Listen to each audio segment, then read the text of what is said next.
Hello, hello, hello, and welcome back to the Awakening Philosophy Podcast. My name is Jed. Thank you for joining me.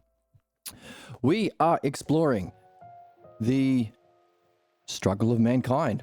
We are in a struggle. Sometimes we call it a war because that struggle plays out violently. We're in a struggle that we are playing out within our soul, within our city, or state, or culture, and within the cosmos. It's the same struggle. Now, what we've been reading is from the text. By the way, this text is a goddamn banger. First you're saying the F word or whatever you said. Now the tone is completely out of control. Sorry, my tone was a bit out of control there. A goddamn banger. The more holes, the better. Thank you, Emma. Banger, because, well, one of the reasons why this is such a banger of a book is because we are understanding the nature of the human conflict we're in, or the struggle we're in. So we've been talking a lot about our purpose or the meaning of life, the ultimate reason for our existence and highest purpose and functioning, what we call our destiny, but it's the destiny of all mankind. It's not an individual one. Well, there is an individual aspect to it, but it is universal. One of those universal principles we've been talking about. The significance of understanding is you get to apprehend universal principles, which are aspects of a paradigm. Paradigm's a fancy word that means model or blueprints. The paradigm of reality that we are in, applying to everything, as we said. Most importantly, our soul.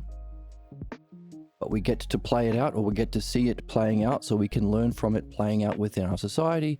But also, if we're able to have success in that struggle, solve our problems and reach our excellence, we can play a greater role within our cosmos. Isn't that interesting? This is the paradigm. So understanding is how we grasp those universal principles of that paradigm. And to benefit, we need to apply those universal principles. What we are seeing playing out in our city is there is a group of people who seek leadership, a certain kind of soul in that struggle that is not doing their purpose within their struggle, but instead they have become identified and loyal to their ignorance, the bad team. Now, it's not really a battle between good guys and bad guys, but if we were to simplify it, they're on the bad team within their soul. They are not doing what they're supposed to do and solving that war, ending that war. They are perpetuating it. And what we call them the right wing or the conservatives, because they conserve their ignorance. They're conserving their old false beliefs that are harmful because they perceive that they will benefit via these systems of oppression. Now, one of the qualities of this way of being, bound by pathologos or sick belief, is a failure to apprehend universal principles. There is no consideration for our universal principles. They don't give a shit.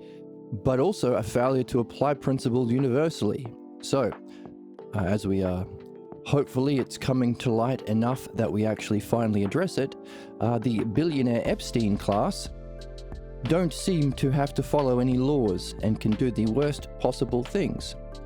Murder millions of people, torture children, and all of the other terrible, terrible things that are coming to light that human beings will do in systems that are not based on universal principles being applied universally, or inequality. If some people get to do anything without any consideration for the well-being of the collective or themselves, they will play out their pathologos ignorance to the worst possible degrees. So, a ghost just opened my door. And there's somebody with a leaf blower outside. Let me pause for a second. All right, so a failure to apply universal principles. Laws are for you, but not for us. Wealth is for us, but not for you. We get to live wherever we want and eat delicious food. You don't get to. In fact, if you are living, we can just decide that you are a criminal. You are illegal. You are not living on the right piece of dirt. You should be living in that place where we drop bombs on your head. Disgusting injustice. Because of a lack of universal principles being applied universally to universally benefit. That's understanding. That's understanding. So you could say we are in a conflict or war against understanding. That is how the cognitive function belief functions. Belief functions necessarily against understanding. Because if you understand something, why would you have to believe someone else? And if you understand whether something is good, one of those universal principles that benefit universally, you can't be manipulated into doing what you think is good that's actually bad. That's why there are systems of oppression and scammers. That's why currently at the time of recording there are some well-known or popular streamers, content creators who are in court for bad actions, and they are saying to the judge under what's the word, penalty of perjury, they have to tell the truth, that as soon as they got in trouble, they start pandering to the right wing, to the conservatives. Because they know these people can be lied to and scammed to. They can be scammed. Because all they have to do is lie and appeal to their ignorant false beliefs. Then that group of people will ignore evidence, reason, and understanding and oppose those things in support of their ignorant false beliefs that they have identified with, their pathologos. Now that's on the record, and very easy to see with celebrities and things like what's a good example? Russell Brand is a good example. But there are lots. The entire right-wing griftosphere. All of the talking heads like Tim Pool and Ben Shapiro and that, they are people who failed in what they wanted to do. A lot of them are failed actors or screenwriters. And so they get an acting job lying to people's beliefs and supporting the negative side in that conflict we're in. Scamming the conservatives or right wing. Another thing that we have on paper is we have the what do they call it? Project 2026, the Christian fascist playbook of the, again, conservative right wing, saying we want to use technology to specifically target anyone who opposes the bad side. Anyone who opposes religion, because that's to be bound by irrational belief in opposition to understanding, evidence, and the own use of your own intelligence. Anyone who's opposing capitalism, same thing, only the systems of hierarchical oppression is wealth inequality.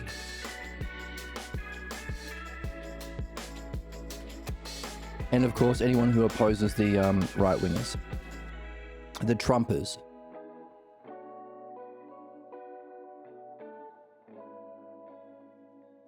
So, that's our conflict between belief or conservatives conserving our ignorant false beliefs that we grew up with, are functioning in conflict with our own purpose to move from belief, because we all get beliefs, because we all were stuck in a house when we were little, dependent on the whims of our parental figures. So we learn to conform to their ignorance and the belief of them, as they did their parents, as they did their parents. So it's kind of inherited, but it's not really inherited because we learn it. We come to a conclusion at a very young age, but it's a conclusion that we didn't put into words, logos, so it's unsuspected. Unsuspected false beliefs about ourselves, reality, and what it means to be good, strong, beautiful, loving, and just. That's our ignorance. That's on one side of the human struggle. And what we are struggling against is our own benefit through doing our own purpose, our own intended functioning to reach our own excellence, understanding. Our job is to develop, therefore, a love of understanding that can overcome our fear of understanding. Indoctrinated into us, learnt from our conditions of our upbringing, to maintain and sustain or conserve, the conservatives, the right wing, conserve our family belief tradition. We're at war with our own benefit, we're at war with understanding, belief. Now, what we're also reading in the text is there's another way of looking at that human conflict. States of being, states of mind and ways of being. So, there is a way of being associated with understanding. Care for evidence, use of reason, seeking universal principles. Empathy comes with understanding. There is also a way of being in belief. So famously, in the last few months, the propaganda or the billionaire class have been going on propaganda networks like Joe Rogan. I don't want to eat a monkey. Who doesn't want to eat a monkey sometimes? Saying things like empathy is a sin.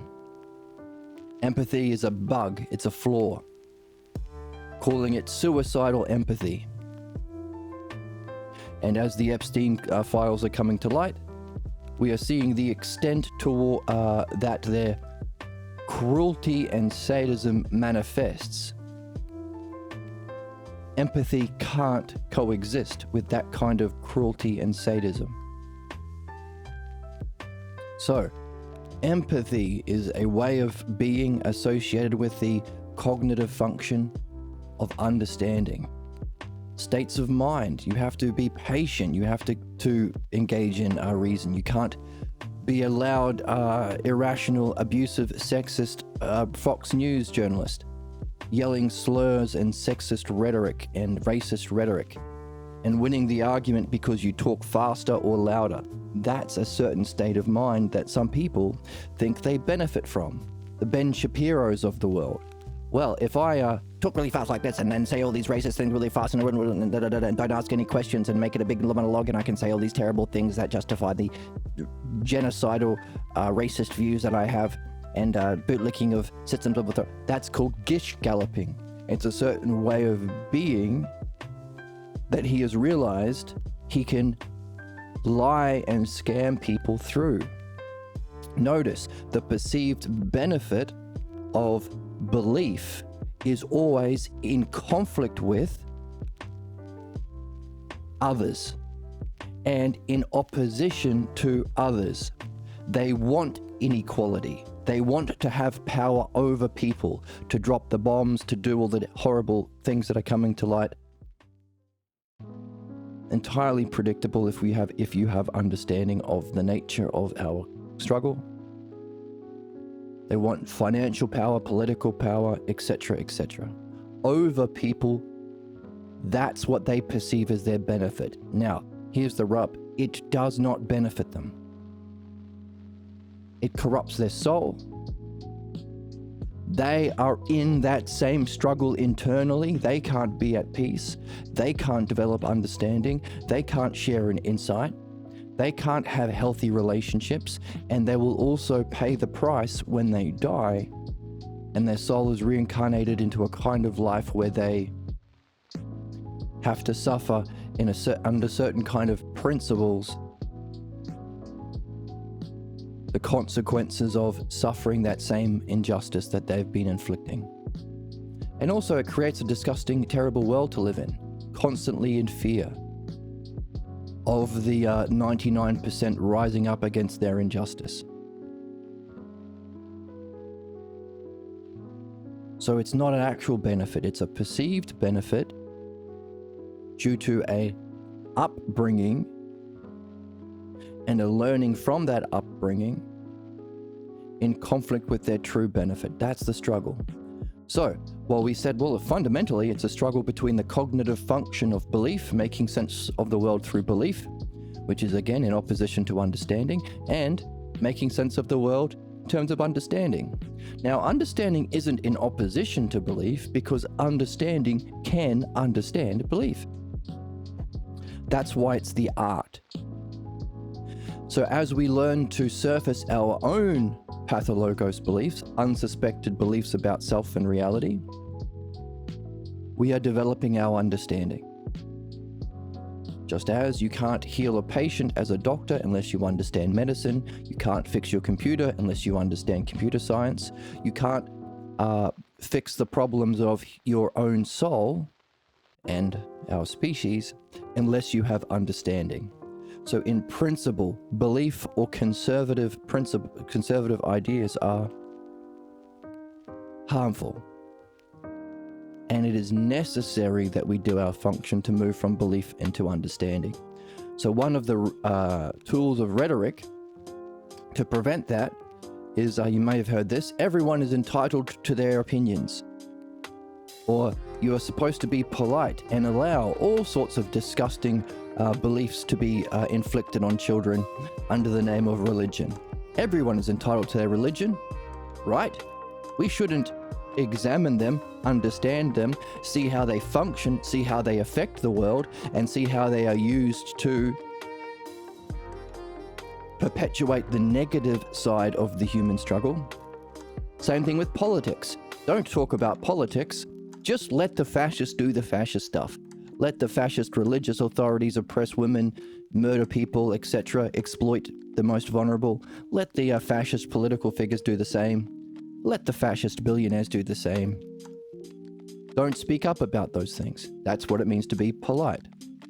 That, of course, is one of the cultural beliefs that we have to address. Now, we may address that in the next book in the series on the channel. Is it all relative? Addressing in a dialogue that idea that is everything just relative to perception or opinion? Are all beliefs the same? Is there no difference between certain beliefs like fascist or sexist beliefs and, scientific beliefs? So, the human struggle and conflict that we're in, or the war that we are facing within our soul, within our society, and within the cosmos, can be understood as the battle between belief and understanding as a cognitive function, or the battle between certain states of mind. Which state of mind will prevail? One of understanding, one associated with the cognitive function of understanding, empathy, patience, keeping your cool, being able to reason, care, rationality, or one of cruelty and sadism tied to blind loyalty of your own personal beliefs and the perpetuating of violence and conflict. And which color, which version of that? The Christian sadism, the Jewish sadism? Oh no, the capitalist sadism. Which one? Trumpism. That's kind of sadism. Which one?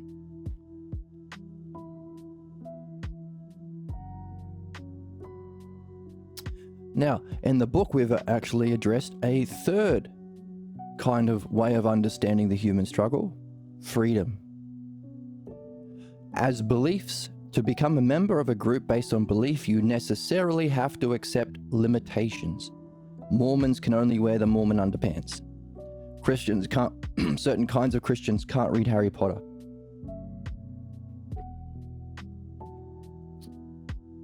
To be a good Jew, you have to be blindly obedient to Netanyahu and support genocide of these savage Palestinians. In some Jewish families, of course. Your flavor might be different. So to accept a limitation as a mark of being a member within a belief functions in opposition to freedom. Now, we have already seen this earlier in the text when we have used the elements of understanding, the logos, the self-logos, to define the difference between the different cognitive functions that we have.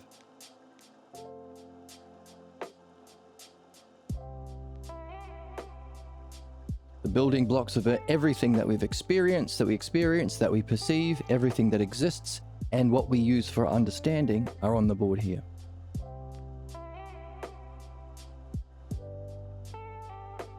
Now we're using 5 different cognitive functions. There's a line here and there's a line here. Belief and strict dualism between mind and body, or materialism. When you are only in the physical world, you have physical beliefs from physical people in your physical groups, and your way of thinking, and that's belief. And there's another one called materialism or dualism, where everything in existence is only physical. There is no mind, there is no self. That's it. So, and then there's that's where we get our ignorance from. The cognitive function of understanding. So as we see, the conflict, this line represents our conflict. Because here's belief and here's understanding. Understanding being a kind of functioning, knowledge being the direct apprehension or the model and its activity. And of course, above this line is a different kind of transition from the penultimate spiritual experience of wisdom to the ultimate, its cause, the self. Now, in understanding what they are, we can see that, hey, everything that you understand, experience, or perceive, or exists is parts together as a whole, or is either a whole or a part. Everything is the same as something, in that it's a thing, and different in that it's a different thing. Now, so these are kind of pairs. To be a member of belief, you have to accept a limit, which means you are in conflict with unlimitedness or freedom. Can't be free if you're a member of a group that's based on belief. To do what Trump tells you, do what the ICE, KKK, Gestapo police tell you to do. Now notice, it's coming to light that the ICE, Gestapo, who are murdering American civilians, are themselves immigrants or non-white. The very people that ICE are being told to round up, torture, murder, send to concentration camps or torture prisons overseas, used for slave labor. The worst kind of injustices. Isn't that interesting? So we can see that the conflict that is playing out within our city or our society is also within the souls of the very people doing it. Hispanics murdering Americans who oppose the Nazi ICE regime.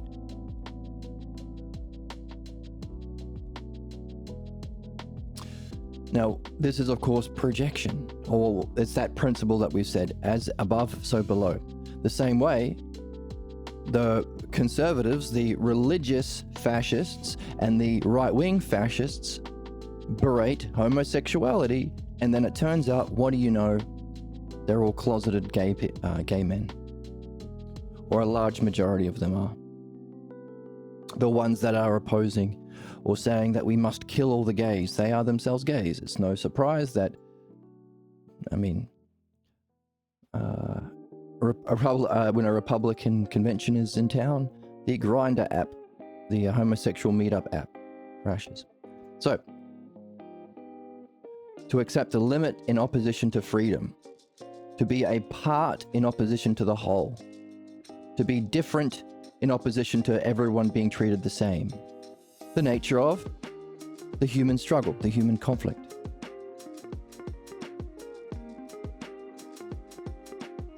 To identify with the lesser of the pairs at war with or in conflict with the greater. Belief.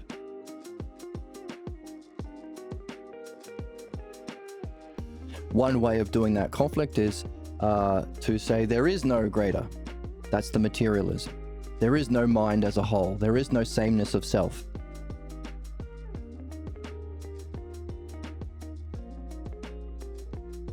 Now notice, while it's the lesser in conflict with the whole, which is the nature of the human conflict on the negative side, the winning side, if we are to survive as a species, or if you want to do your job as a soul, is to move to understanding. Understanding, you have to know the whole of the thing that you understand. And to know how an engine works if you're a mechanic, or a body works if you're a doctor, or the whole of the soul, the whole soul, the single soul of the cosmos, or the whole of mind, the single intelligence that we all participate in, or the whole self. Three kinds of levels of wholes. One of the physical world of becoming, one of the eternal.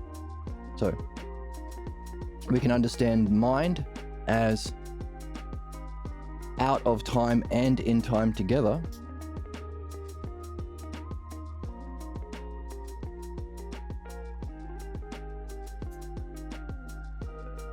And that's a kind of whole, a whole of all parts. So we can understand the knowledge experience as the greatest whole of the greatest parts, out of time while in time, or the greatest of two together, unified, which is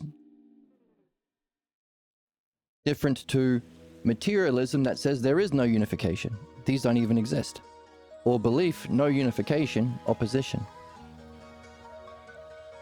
But then, of course, if we have a Venn diagram to understand the three primary dimensions of reality, whole and part, as these Venn diagram, you are only a part in belief or materialism. You can be a whole of all parts in mind, giving rise to wisdom. And of course, our purpose is to move through this as a stepping stone or gateway to its cause, a whole that transcends parts, but contains in a kind of transcendent way everything inherent for it to give rise to a whole of parts and parts. The self.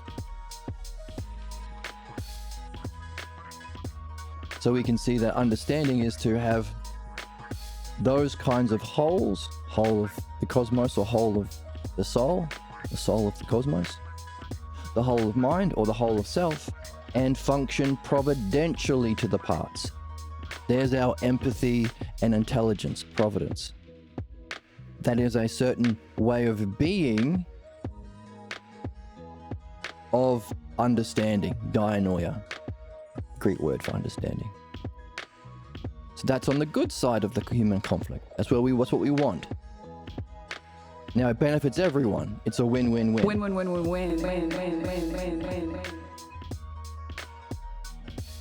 So therefore, it's not evil that is the cause of human problems. So we need to make bigger and bigger weapons to blow up the evil babies.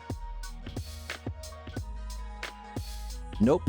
It's a certain kind of ignorance that blinds us from the whole, because we are in opposition to our own benefit. That's ignorance. It's an illusion of, so it's all of these self-logos terms that are singles, not pairs, refer to goodness. It's an illusion of benefit, a false perception of, that's our ignorance.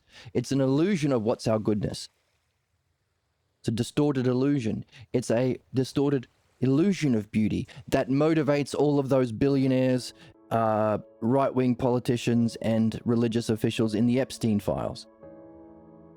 They spend all that money and take all that risk to play out what they believe or perceive as their goodness, benefit, excellence, their highest truth. It's a distortion of this, marked by belief, which takes only the lesser in conflict with the greater. And our purpose is to get the truth of justice, beauty, goodness, and benefit apprehended through understanding and direct experience of the whole, of what makes us the same, of what makes us like, what brings our conclusion or goal or rest, what makes us free, what makes us able to perceive those principles that exist out of time universally, everything on the positive side or the greater side of these pairs. So that's the cognitive function of the war, understanding against belief or belief against understanding. It's also a battle of states of mind. Is your state of mind a certain kind of part or limit? And what kind of a self? Must we be limited or opposed to, afraid of our own freedom or unlimitedness?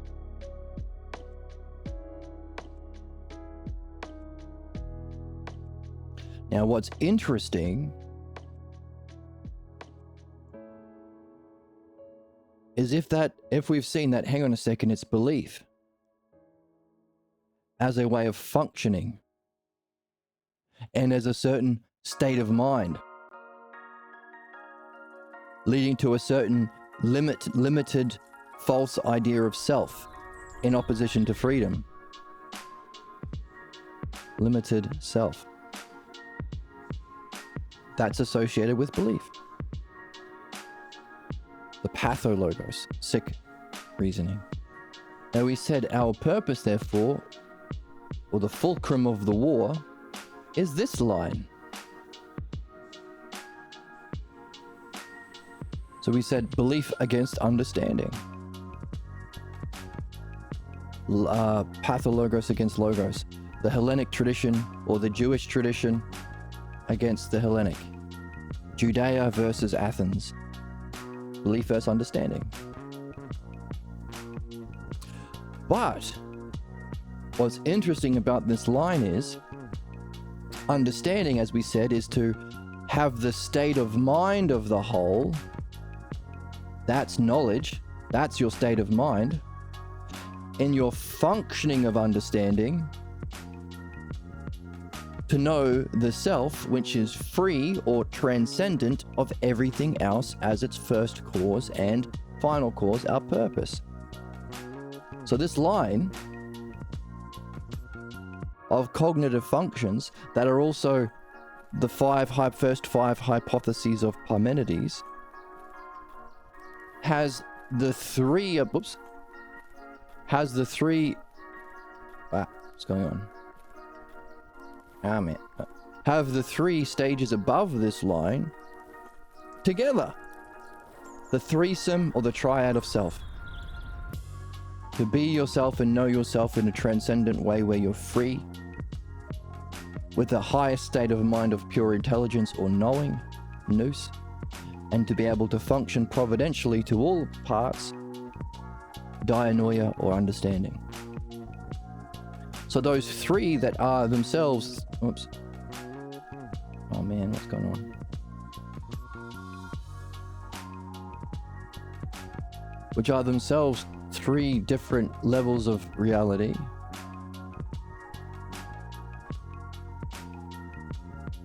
Are all three reflected into a distorted shadow within belief.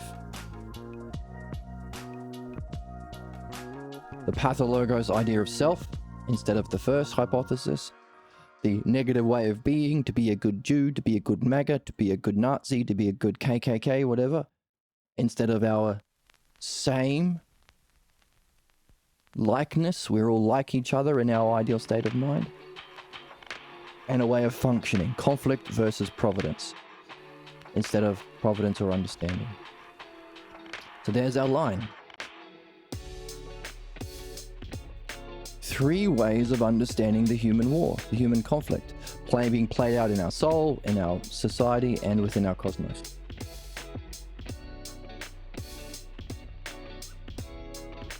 Therefore, we can unify or bring them together into a oneness by saying, hey, understanding is to be able to function artfully, providentially through the logos, the self-logos. These terms we have on the board. The structure of the dialectic. That's how you function. To be able to grasp, hey, for you to be able to function through all of these ideas have to exist themselves out of time. Can you grasp them as a whole?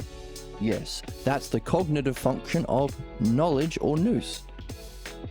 Or mind minding mind, ousia, turning about and experiencing itself all at once. That's in fact the highest state of mind. The self-logos, apprehended or ousia, is the highest state of mind. And notice, our functioning is to use the self-logos to encourage self-reflection, to help people stuck into belief to reflect on their issues, on their problems, reflect on their self-life, to see how their problem has a history through their life, and to reflect on the conclusion, the learning they themselves did when they were young under those kinds of conditions of their particular family to cause their problem. Self-reflection, ousia, self-logos. To apprehend it as a oneness or as the paradigm is our state of mind.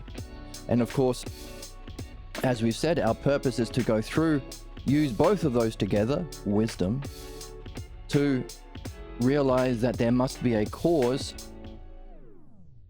or there must be something with that state of mind. There must be something functioning in the way of understanding. That's the self. But we also need to be able to reflect on ourselves. Otherwise, if it's a flash or a glimpse, you might miss it or not recognize what it was. And it has to also be with the self-logos. Otherwise, you might fall into that Buddhist trap of thinking it's nirvana, emptiness. There's no qualities there. Therefore, everything is just emptiness. Wrong. It's not an absence of qualities. It's something that transcends qualities that you will only be able to recognize with ousia, to reflect on that state in whatever way is possible there, and understanding, to recognize, hang on a second, it seems without qualities. That's because every whole that I've experienced has been a whole of parts.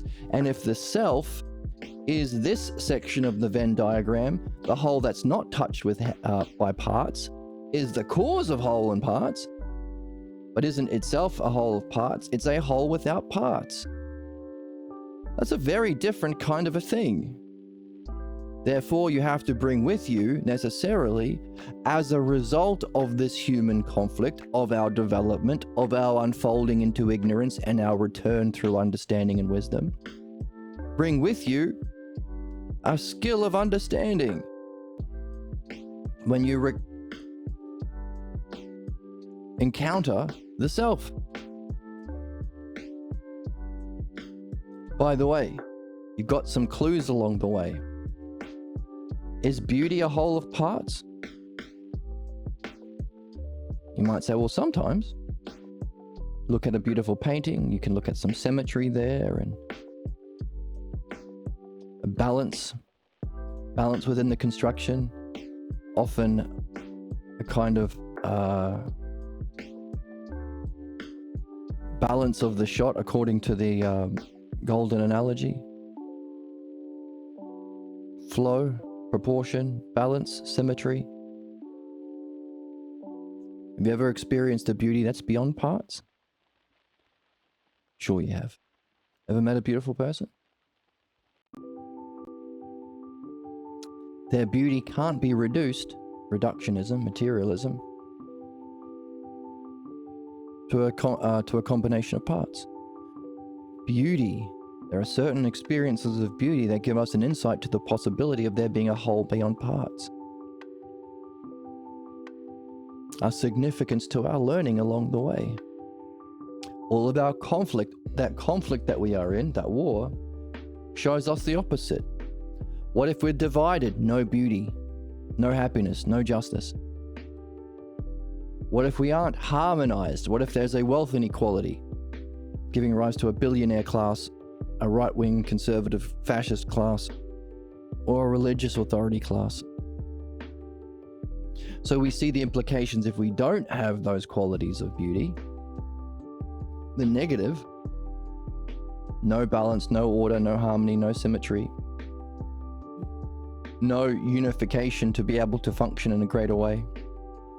But we also get insights into so that's a learning about beauty by seeing its opposite, but also we can learn about a higher kind of beauty with those experiences of beauty of whole that's not a whole as a combination of parts. So isn't that interesting? There is the war. That's the human conflict we're all in. This line. Above this line is the triad of self logos, and self ousia, language, understanding, and reflection, giving us dialectic, ideal functioning of understanding, pure being, the ideal state of mind, and the freedom of recognizing and knowing the self. The self-triad, the self-threesome. Belief gives us, therefore, we can understand the nature of the war as the distortion of this that we haven't realized is a distortion. So we think it's real, we think it's true, we think it's beautiful, we think it's just. All of these words that apply to that true triad, we incorrectly apply to the negative triad caused by belief. We are a limited, false idea of self in a negative state of mind reflecting our family cultural beliefs, and a function of belief, debate, conflict, war. There's our triad, our functioning, our state of mind, and the state of self. Defined by not the logos, but the pathologos. Not the self-ousia, but patho-ousia. A kind of shallow amount of reflection that all you're doing is meditating or reflecting on this unsuspected false triad that governs your whole life. So we often talk about the zombie virus. Zombies still have kind of words, but all they can say is brains. They still have some kind of self-reflection or life, but only enough to seek to eat brains. That's human ignorance. That's on the negative side of the war, of the conflict. We also can call it an NPC because NPCs in video games have some sort of functioning, but only enough to stay on their script. Can say some sort of words, but only enough to repeat the script. That's fate. Pathologos, patho-ousia. If this is the great ocean of logos and ousia, then, or the Olympic pool, then there is a kiddie pool, very shallow logos and shallow ousia. Enough to keep you in a loop. That's the self-fulfilling prophecy of human problems. And because all of your logos comes within that system, there's no outside learning. So when you try and talk to someone who's really in their problem, they get frustrated and angry because you're asking them to relate to evidence and reason that's outside of this scope of their kiddie pool that's full of piss. Little kids filling the whole thing. By the end of the day, it's all just filled with piss. The kiddie pool instead of the big pool at the water park. That's why they get frustrated. That's why they get pissed. because they have a limited ousia and language from which to draw, and they can't take in any new ideas. If you learn a new idea, you're burnt at the stake because you're no longer a Christian. You've learnt something greater. You're no longer a Jew. You've learnt something greater. You're no longer a racist when you go to college and you realize that the ignorance of your beliefs isn't true. You've taken in new evidence and reason from outside.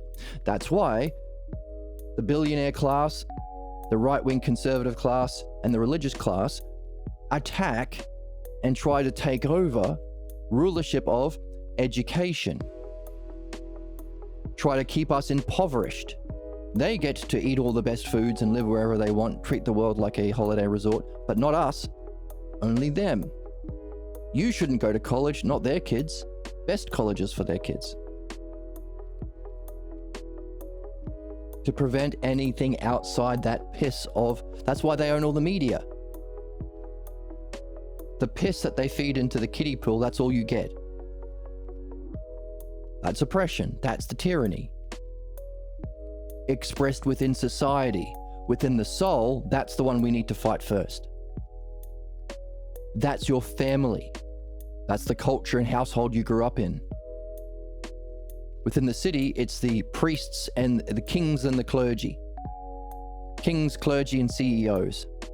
Within your house, your parents are all of them. They have all the money. They want to pretend to know all about God like priests and clergy do. And they want to rule the house with an iron fist. There's no democracy. No voting. They play king, clergy, CEO of the house.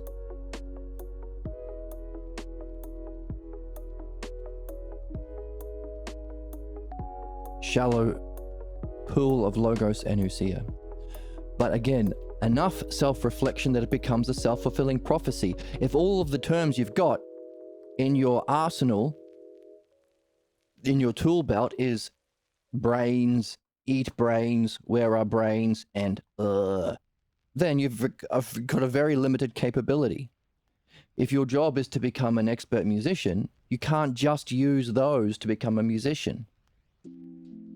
Not only that, these words may limit you because they might be wrong.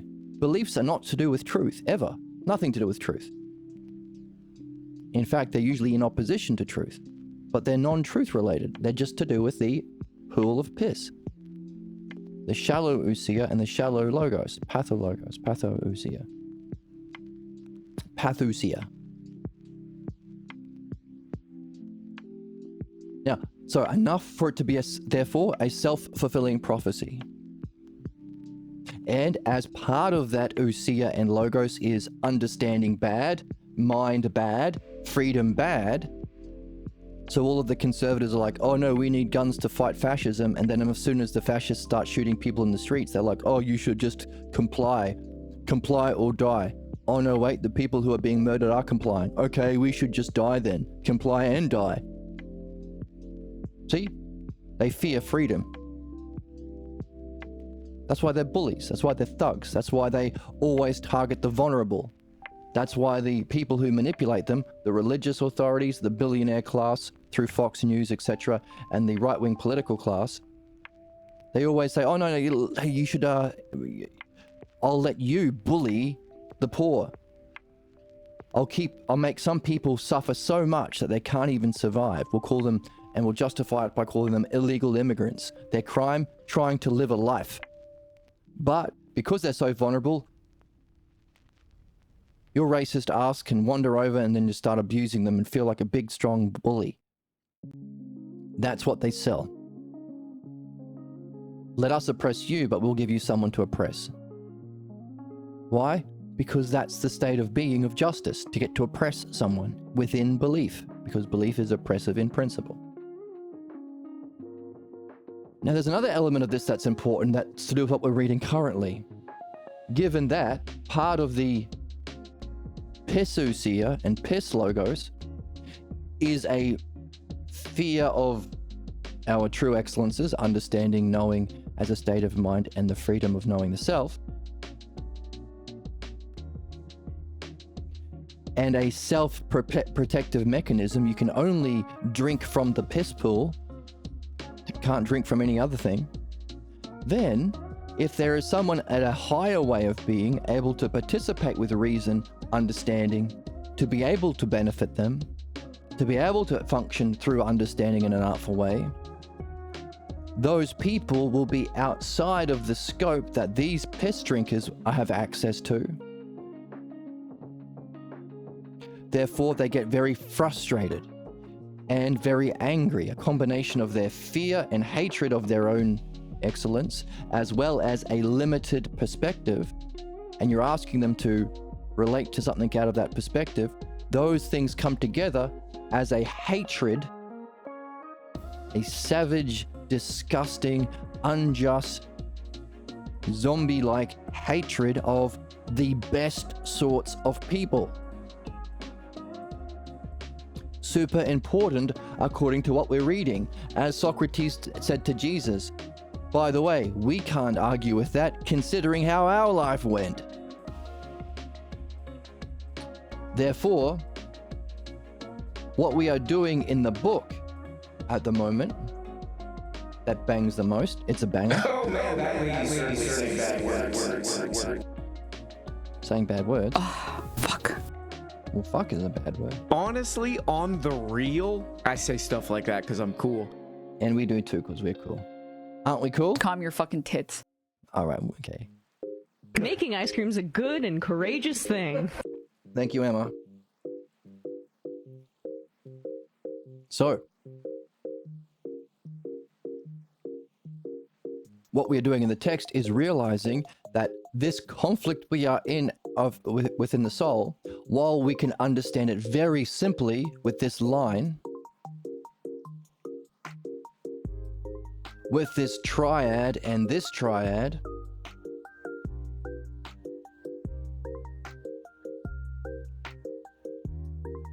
exemplified with the idea of the self, logos,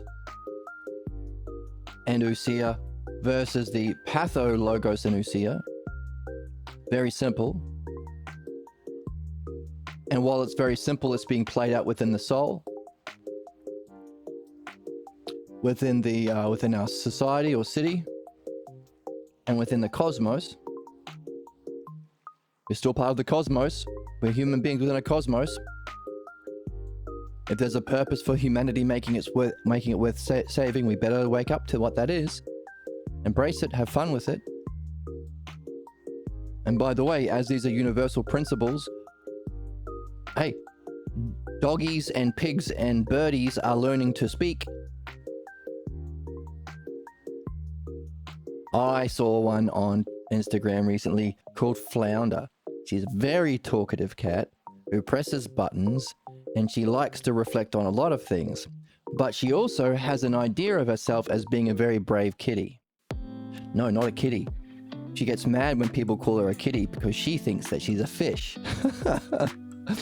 And when she's concerned about something or struggling with something, like one of her siblings passed away recently, she has a stuffed mouse toy, and she talks about the mouse toy being sad, or the mouse toy being scared or concerned.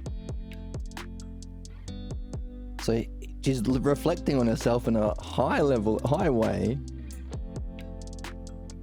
More than a lot of human beings, by the way, seriously. And learning to use language. So it's a part of evolution for life. In the soul, society, therefore cosmos. If other species can wake up to ousia and logos, then they will also have the capacity to create their own fake logos and ousia, their own pathologos and piss ousia. We're part of the cosmos. On a development towards recognizing the true nature of our soul as the cosmos, our true nature of mind as the mind. So the soul, the mind, and the self, from many to one. But as we go through this universal, so what's that? Universal principles. And what's our purpose? How does understanding function? to apprehend the universal principles and to function with them universally. So what we're seeing about our state of excellence being a state of justice, flow state, is because we're always doing this. We're always functioning through the dialectic. We're always thinking about experiencing or remembering the ideal state of mind, our highest vision, using that as the model or standard. And we're also always wondering about the self. Justice. Universal applications of universal principles that will universally benefit. By the way, that's what law is supposed to be. There's a definition you can use for law. Isn't that cool? I think it's cool. Cool as a cuke. Cool as a cuke. Right? You sick fuck. Oh my goodness. If you're experiencing a mental health episode, we don't want to see that. We don't want to have to see it This is why I love this channel, man. because of the fun that we have with our sound drops. So while that's the conflict, the nature of human conflict, or the battle we're in, there are stages of development as we progress through them. There is that transition line. And then there are stages of development here through our excellence. There seems to be another transition line. If this is the mind, this is self. So we've seen that there are the hypotheses of Parmenides. 9, 8, 7, 6, 5, and its ruler 4, because 4 is belief. All of these are negative beliefs. We have 3, understanding, and 2, knowing. And then, of course, we have our ultimate goal, the self. So those are the hypotheses. What we have been seeing is, while that talks understanding, or purely rational, the dialectic, a purely rational breakdown of all of the possible. Necessarily, you can't have a hypothesis different than these. They cover the whole thing. You can't have a culture that's not in this list. You can't have a way of thinking in this list that isn't in this list. You can't have a historical period or a religion that isn't in this list, or a worldview that isn't in this list. Meaning it's a whole. Meaning, if understanding is the whole that functions providentially to the parts, if knowledge is a whole of all the parts, and if the knowing of self is a kind of whole that's the cause of both in a transcendent, most immediate way, what we are learning here is necessary for our 1, 2, 3 triad of self, our purpose to win the war, end the conflict. So while that's understanding, we can talk about what it feels like to go through that. The oxiding pictures. 1 and 2 seems to be our ignorant states. 3, 4, 5, 6, and 7, and 8 seems to be the level of development through the positive side of the war. And the ultimate seems to be 9 and maybe 10. We haven't looked at 10 yet. Not yet.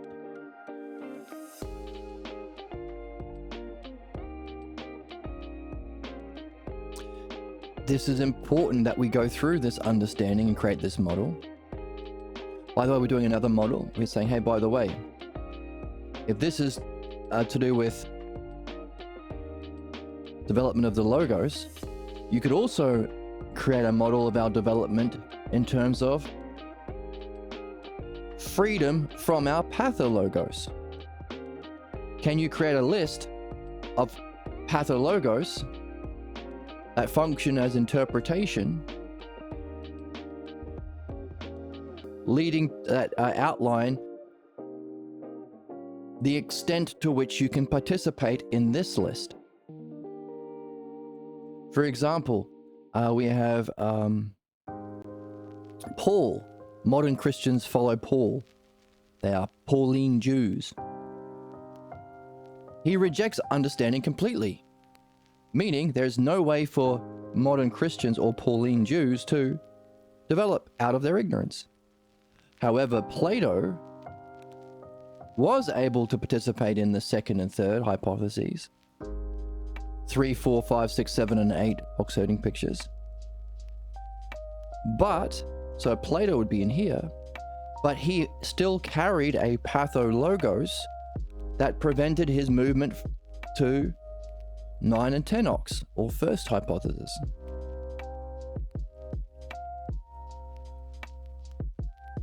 So we can create another similar ox-herding picture and hypothesis based on pathologos limitations. How strong is the piss in your piss pool, at the kiddie pool at the water park?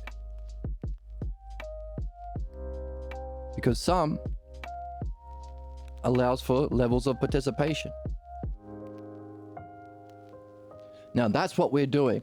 So we would have to write that book. Well, the text says, well, hang on a second.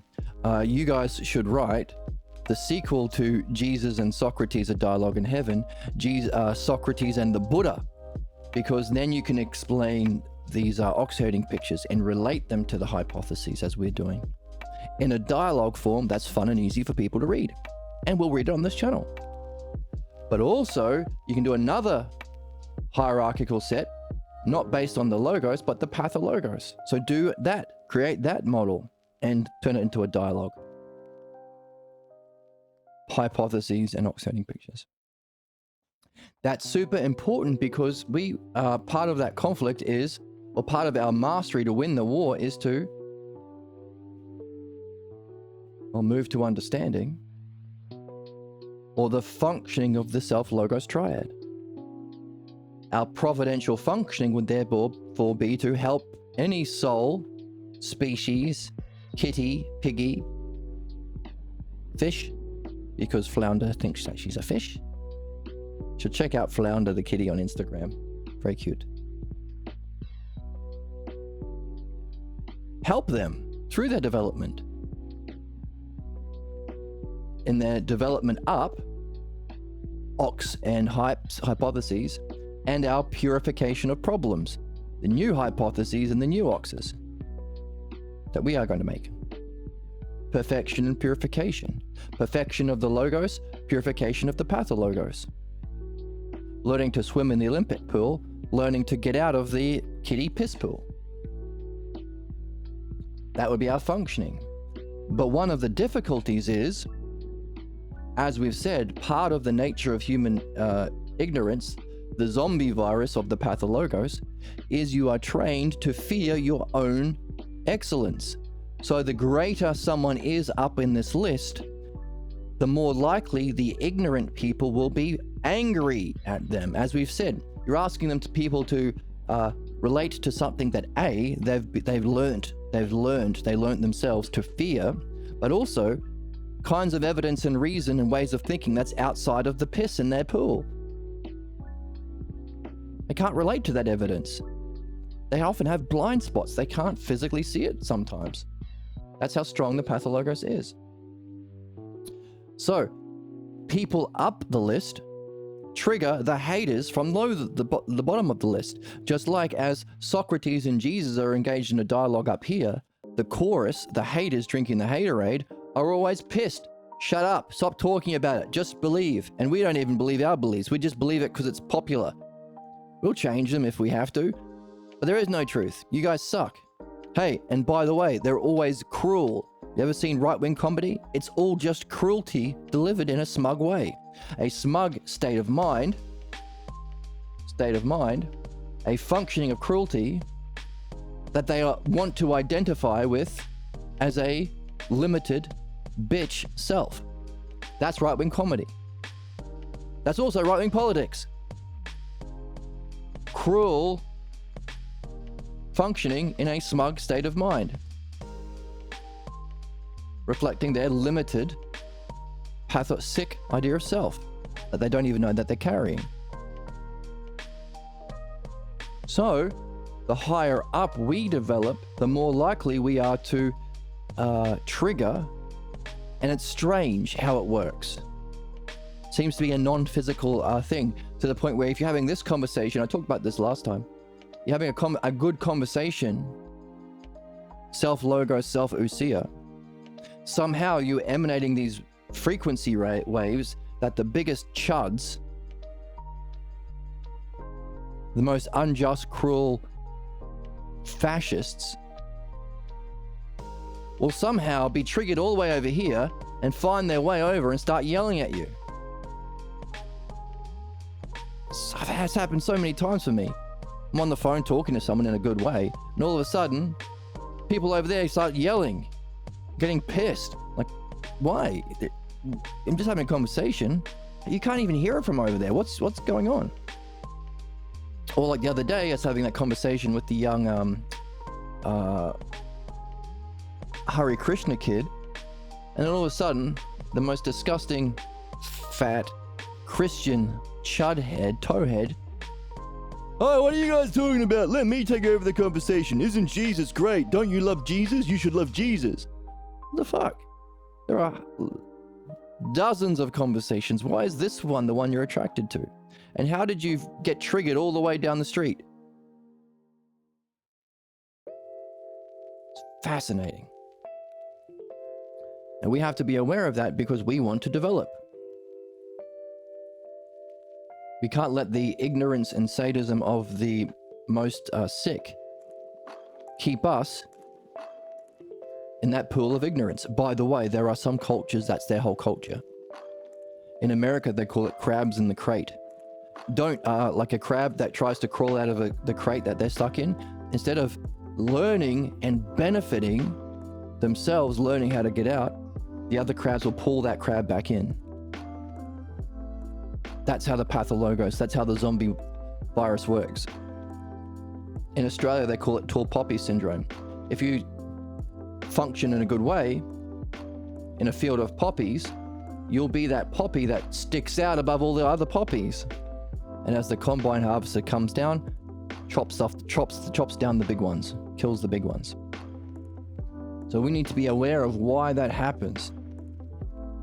It's the nature of the pathologos, piss triad, unsuspected false idea of self, negative states of mind, belief, cruel ways of functioning, that people are piss ousia reflecting on, causing their piss actions in the kiddie pool filled with piss, fearing and blocked from the level of participation of the higher. And as our goal is to be up here, fulfill our purpose, the highest, defined by no limitations, no interpretation, the knowing of self, highest state of mind, and highest function of dialectical understanding. We need to be aware of this so we can navigate. Wouldn't it suck if all of the most sick cancer patients started shooting their doctors? The doctor has to be able to be, make sure that that doesn't happen. Or all of the passengers got pissed that their pilot knows how to fly a plane better than them, and in the middle of their journey they start attacking the pilot. That's how humans function towards our true leaders, philosophers, self-logos triad people, Socrates.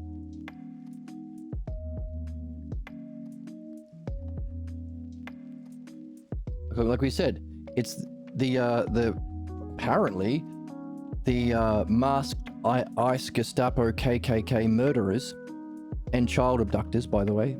They were in Minnesota where they were because there was a primary school, a mixed language primary school that they wanted to invade.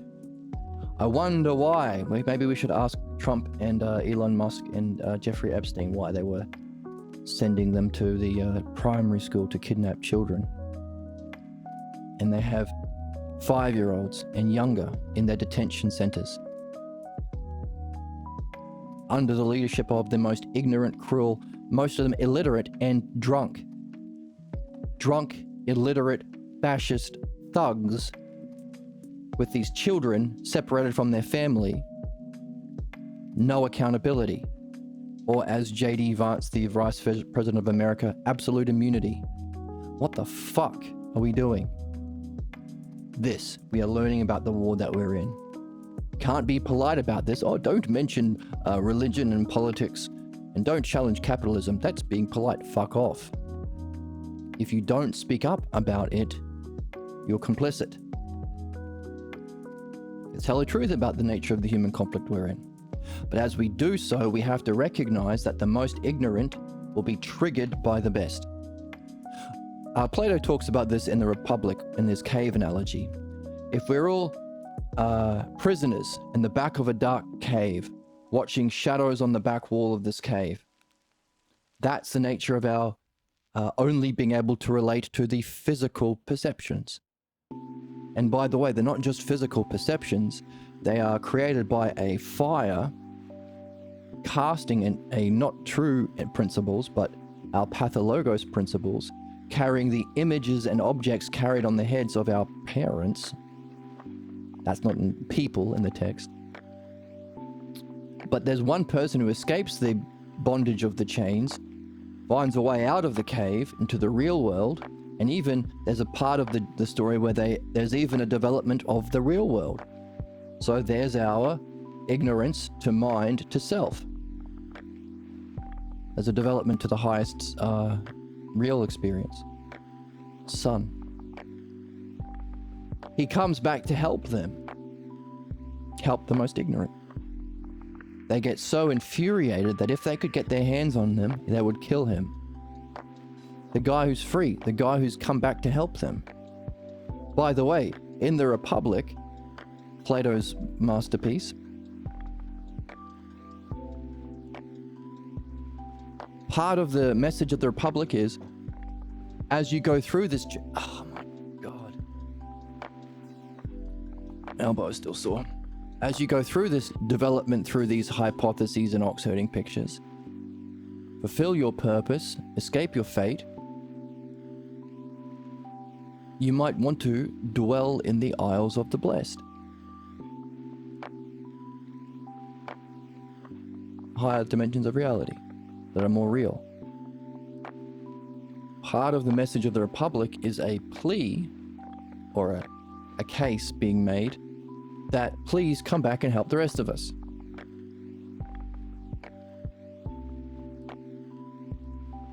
Go back to the world of shadows and ignorance. In games that you've seen through, they are now boring to you.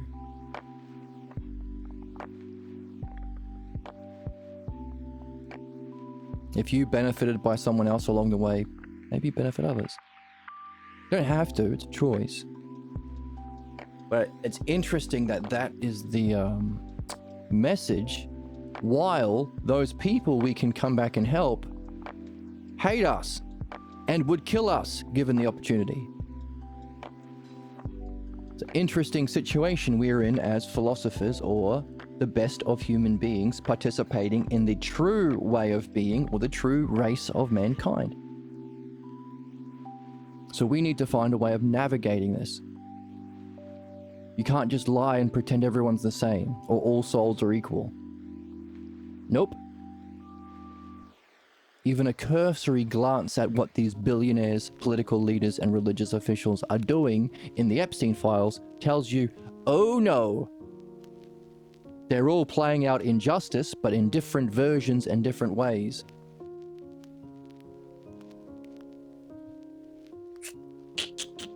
Time to wake up to the nature of the conflict, the triad of death, and the threesome of self.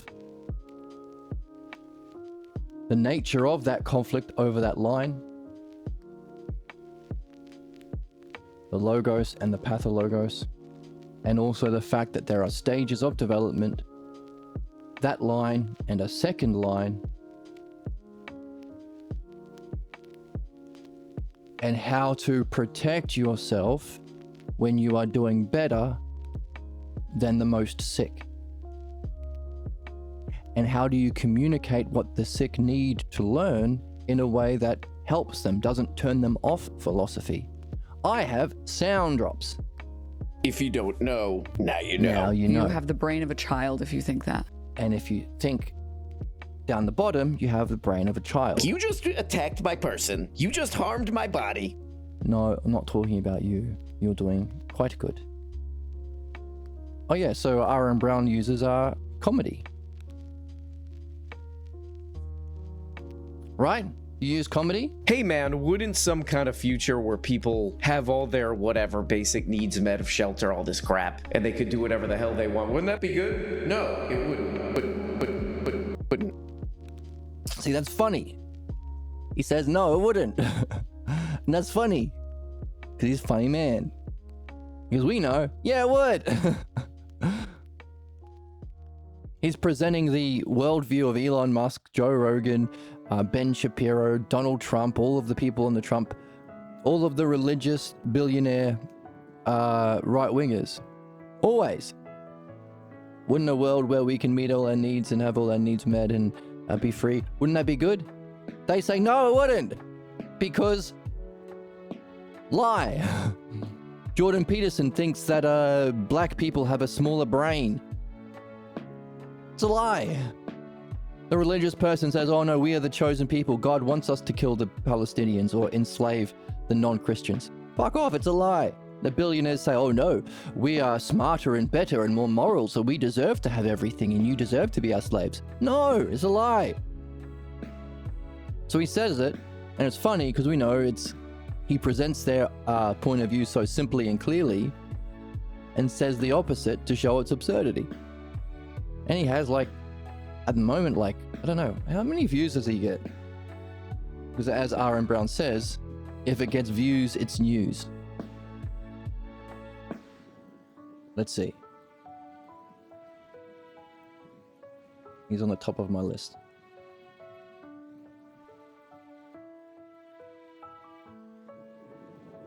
Pretty consistently between 30 and 50,000 views.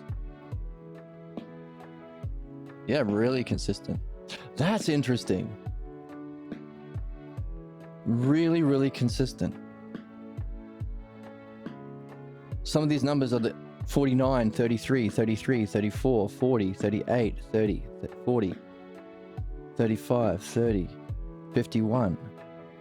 Now that's interesting. Now what's interesting about Aaron Brown's channel is he has 85,000 subscribers. Some of them might be bots. So let's say 80,000 subscribers. I don't think he bots his channel, but you know, the internet is full of spam. No, that's slop. And slop. You don't talk to me, you robot, but you shut up. This is an AI guy. The AI guys on the internet. And this is spam. And this spam. Further fill the internet with spam and AI slop. So if there's, let's say, 80,000 subscribers, you'd imagine some of which aren't online all the time. It's like half of them watching his videos. Every single one. So that's uncommon. So what? So we're talking about how we present new truth, considering based on your level of development, you will interpret it. Number one, interpretation. And you will, number two, respond negatively. That's the conflict we're in. That's the war. Our ignorance in conflict with what benefits or truth. So we need to find a way that makes philosophy or understanding fun, whimsical. Where's the joy? Where's The whimsy. Where's the childlike wonder, dude? Childlike wonder for us dudes. But also keeps us safe. So we can do more good in the world. Wouldn't it be neat if Socrates was still kicking it? Or if there were like 1,000 Socrates and they were all political leaders? They wouldn't want to, but we were able to make a case that they have to lead us. They don't want to go down into the cave, deal with our bullshit down here. But they do because we've convinced them. We've made a good enough argument as, wouldn't that be awesome? So we have to be able to do the same. And that's where we are in the text. Understanding the nature of human conflict, the self-triad, the self-logos or self-ousia triad, states of mind, understanding as a function, and the freedom of the true self, opposed by our false image of self that we identify with and are loyal to, our negative states of mind, what it means to be a MAGA, what it means to be a Jew, what it means to be a Christian, what it means to be a racist Jones of the Joneses, and a negative way of functioning belief. That's the war. Logos, pathologos. The triad versus the piss triad. Also, played out within our soul, played out within our city, played out within our cosmos. And as we have to win the war, we have to recognize that the best who can help us will be triggering the ignorant zombie virus bullshit of the worst. So we have to learn how to win the war well. And that involves perfection of the logos and purification of the pathologos. Ideally, we require the hypotheses, understanding, and ox-herding picture states of mind of the logos, and the hypotheses of the pathologos interpretation that we are building here, and the ox-herding picture states of mind of how you progress through those levels of interpretation to be more able to participate in the logos and your own spiritual development. So we need 1, 2, 3, 4 maps. 4 maps. 3 fundamental kinds of conflict in the triads.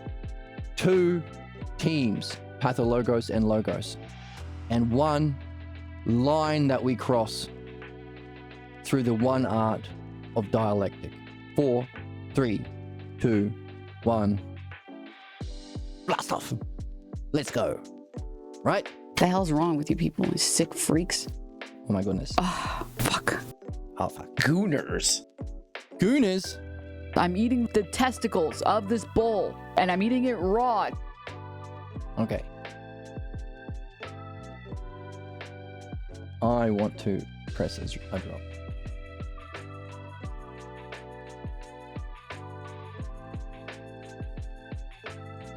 You can be a gooner.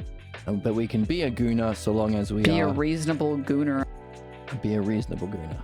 Right? Honestly, on the real, I say stuff like that because I'm cool. And we are cool. Are we cool? Yes. Yeah, because My head is quite large and filled with secrets. our heads are large and filled with secrets. So that's where we are. That's a review of last episode in the last week or so. The nature of the human conflict within the soul, city, and cosmos. The devil's triad. So within the soul, it's our pathologos versus logos. Within our city, it's usually the billionaires or CEOs, kings, clergy, and CEOs. It needs to be a K sound. King, clergy, and kleptomaniac. King, clergy, and capitalist. There you go. King, clergy, and capitalist kleptomaniac hoarders. And within the cosmos, that's for us to discover. If our human race has a greater role to participate in once we clean up our own mess, that's an exciting thing that we can wake up to. Once we've been able to address human problems. 3, 2, 1. Let's delete this and then do it a bit neater on the board. Okay, let's just delete it. Let's get the 4, 3, 2, 1 down.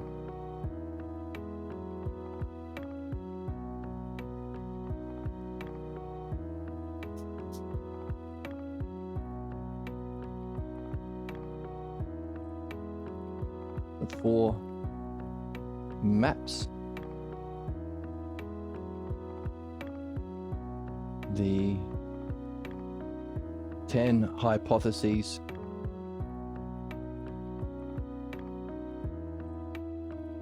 of Parmenides.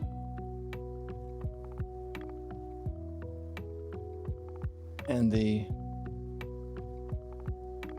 10 ox herding pictures.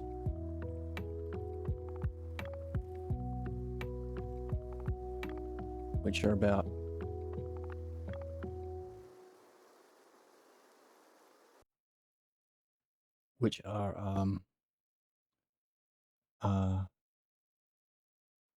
understanding stages, understanding these stages as well, and states of mind stages.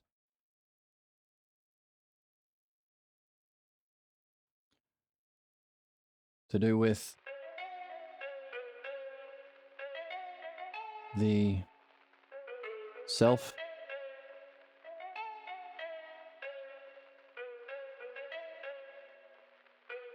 free, true self, with our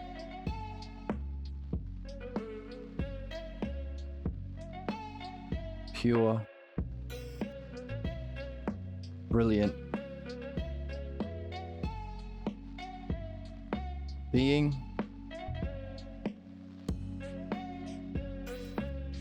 state of mind, state of mind,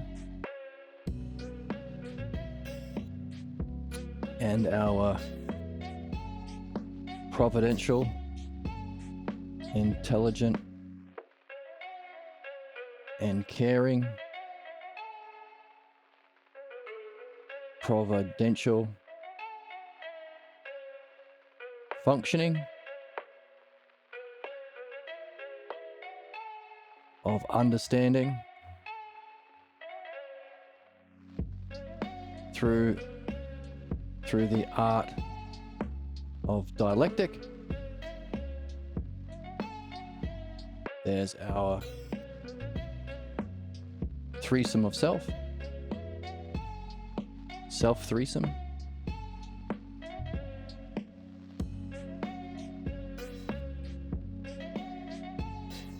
at war with the blocked, limited, blocked,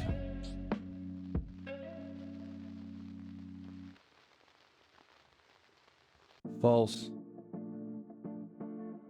image of self,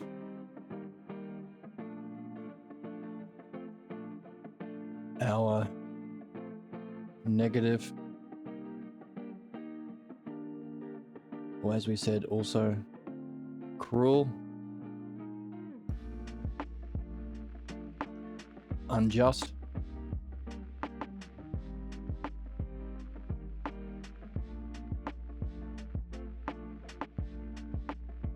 negative, cruel, unjust states of mind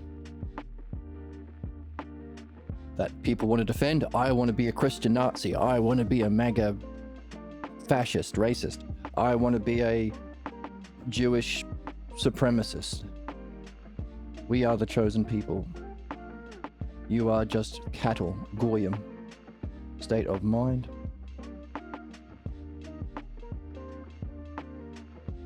Not just that religion. Every religion has their own version. And our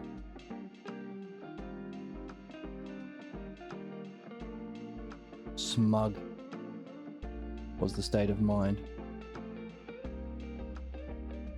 Cruel, unjust,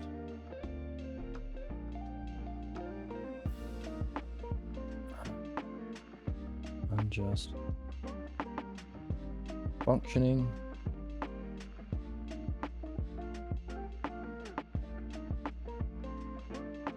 of belief. There's our piss triad. The devil's triad of piss. Reflecting the shallow pool of Usia and Logos that we have. Just like a shallow kiddies pool at the water park.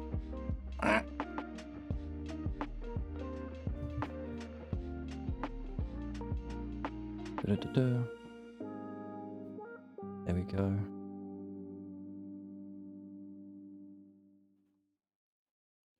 So 4 types, or 4 maps. That's a map. We need 4 maps.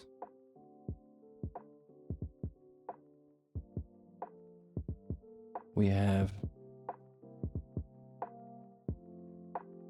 3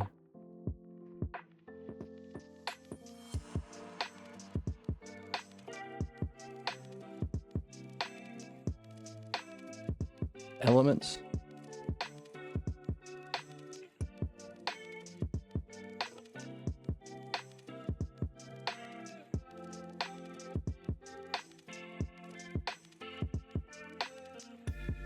Of conflict.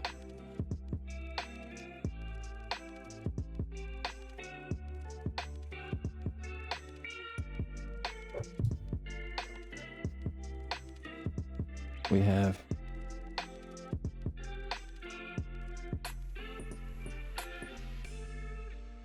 Logos,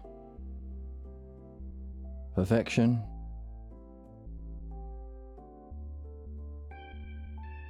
And Pathologos, purification. Purification. So we have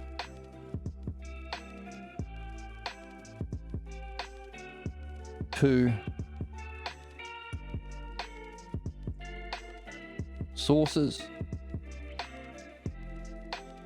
We have the Pathologos source of the piss triad and the Logos, self-Logos source of the self. Two sources on two sources and causes. I can cramp in my hand. Causes, two sources and causes on each side.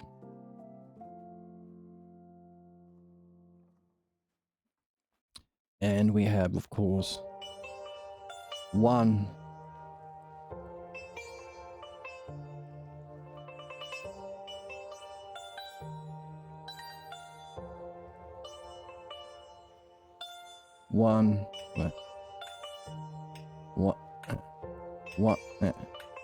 one line of conflict to define the war of soul, city, and cosmos.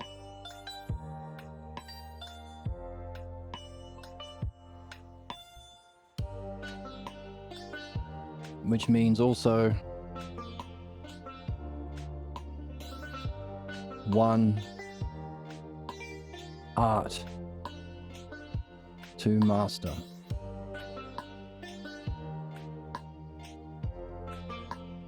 As single function or purpose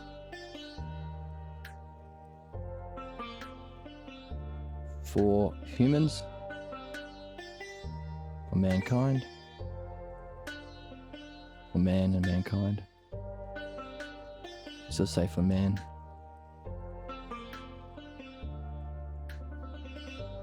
Also woman, but I don't mean that. I don't mean sex. Yeah, I mean mankind. Single function purpose for man. Meaning of life, therefore. Which we can to unify our soul with, to bring the state of justice within our soul. That's called the dialectic. So, 4, 3, 2, 1, to understand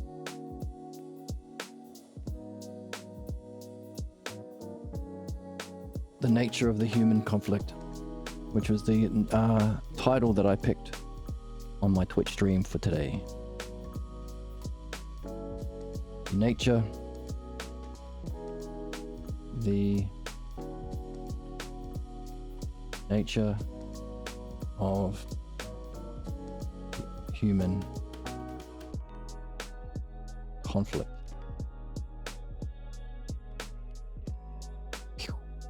Pretty neat. What's the nature of human conflict? Why do we have our struggles? What's the war we're facing? Why is there political tension, religious tension, capitalist tension in our city?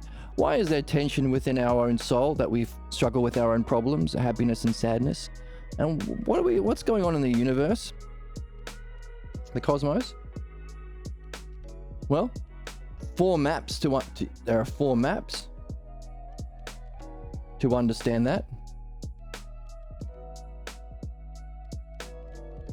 And to use to navigate that conflict. There are 3 elements in conflict: the threesome of self versus the triad of piss. There are 2 sources or causes on each side of the war, and there's 1 line of conflict to define the war of soul, city, and self, and cosmos, giving us therefore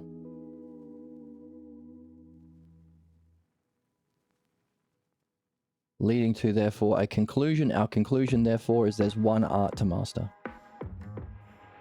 to allow us to understand our purpose, the meaning of life, but also as an activity or functioning that can unify our soul with, which of course we've been talking about as what's needed for that state of being called justice. Wow. Wow. Wow. Wow. Wow. Wow. My head is quite large and filled with secrets.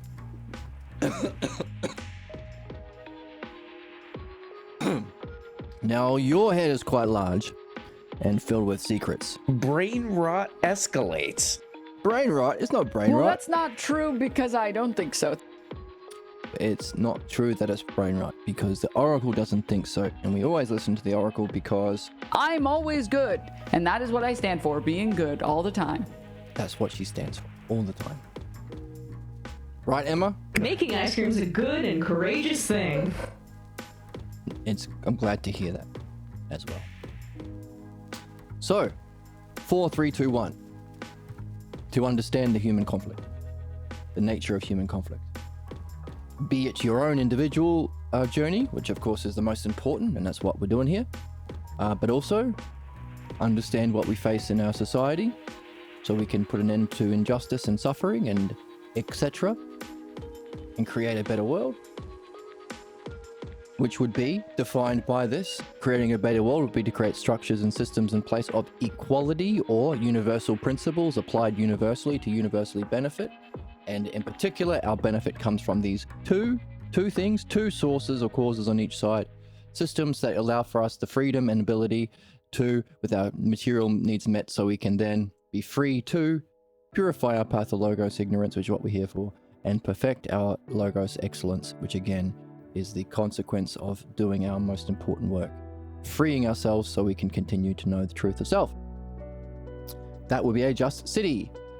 Now, as that's a principle for all living things, this isn't just our problems unique to humanity.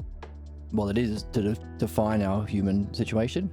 We could therefore learn what we need to learn about our cosmos.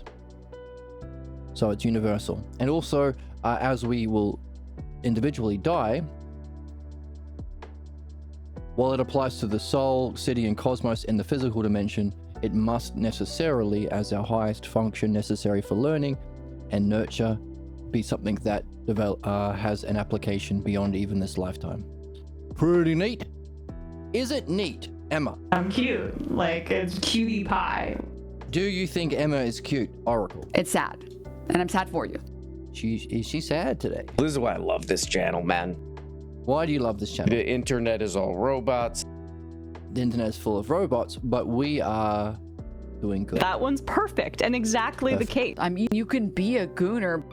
And you can be a gooner. These absolute dullards, borderline chimps who want to wanna kiss kiss the frog. Okay.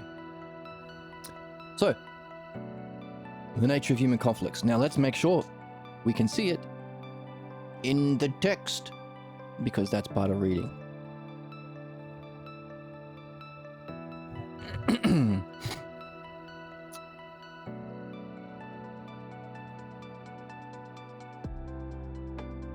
So, in the book, let's get rid of our dudes.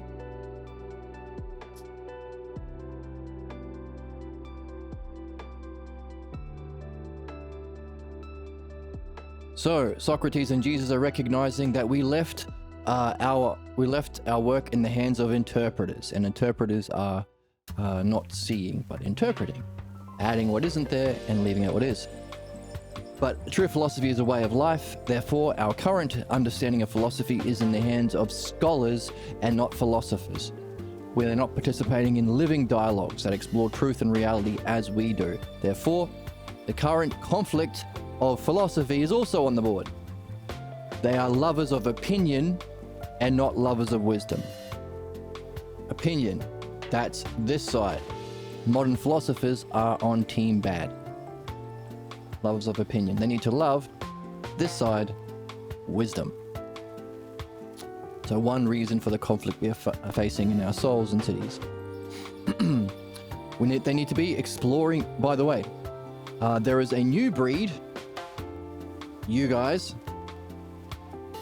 No, you're not the one that's mentally unwell. You're brave. You are crossing into new boundaries. These absolutely gooped. Cool as a cuke.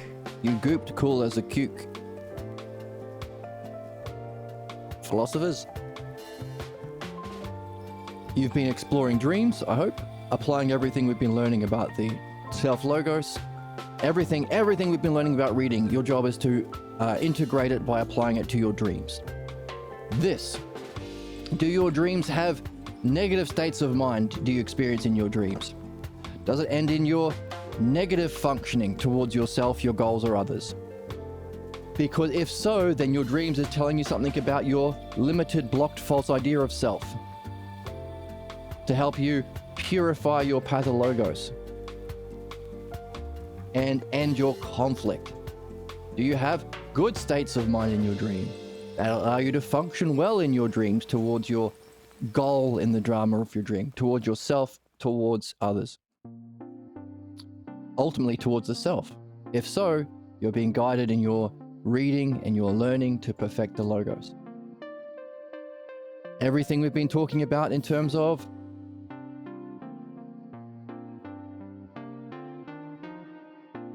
the self-logos terms we've been using today. Can you look at your dream as a whole, its parts, etc., etc.? Are there images of beauty and goodness and benefit and excellence that are negative or harmful in your dream? Or positive? So can you find the lesser, negative, distorted version of these? Can you find a greater? And can you reflect on your dream as a whole that's able to communicate that to understand what the ultimate functioning of self could be, which is very much like, perhaps, the dream maker. So in other words, use these in your dreams as well. The cognitive functions. Dreams are how you get to practice and also benefit, because it's a personal text about you, about your conflict that we have on the board. See? That's human conflict. Why are we fighting each other? Is it because it's just part of human nature? Is it because we don't all believe in your idea of Jesus? Is it because we don't let the billionaires do what they want? It's this. There it is on the board. Draw it out yourself and put it on your fridge. Hand it out as flyers. But be safe. So, a new breed of philosophers that do dream analysis, which is also contemplation. You get to reflect on those high states or low states, and also with understanding. Making it the highest kind of spiritual meditation or yoga or activity. They also write new dialogues. We mentioned Jesus and Buddha to present our understanding of those ox-herding pictures in a dialogue, but also present the pathologos hypotheses and pathologos ox-herding pictures in your book as a dialogue. You have the brain of a child. Oh my fuck. And oh my fuck. You just attacked my person. You just harmed my body. I'm sorry for attacking your person and harming your body. If that snorty word was mean to you. Dude, suck my dick. Oh my goodness. So, new breed could be you. Exploring dreams, contemplation, writing new dialogues, taking off in a direction like ours, but different in an interesting way. Two of those four, well, the other three maps.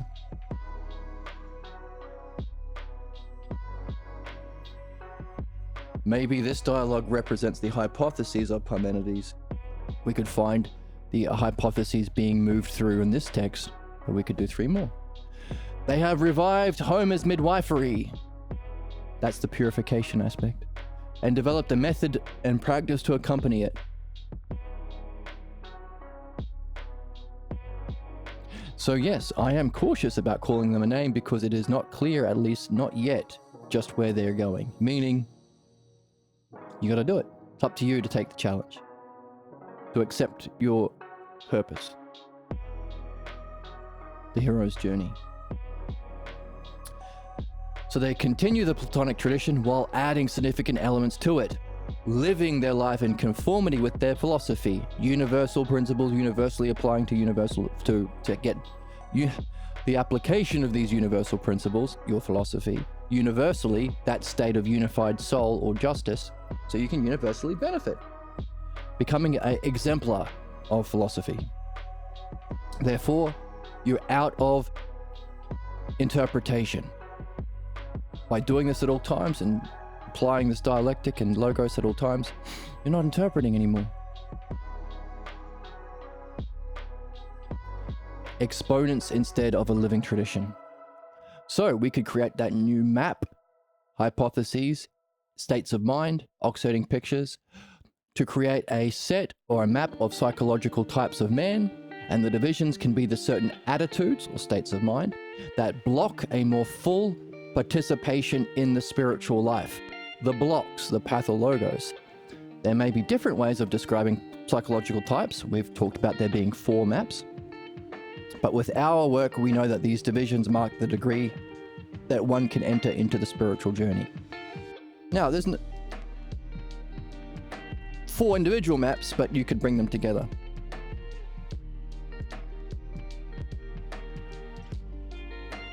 That'd be fun.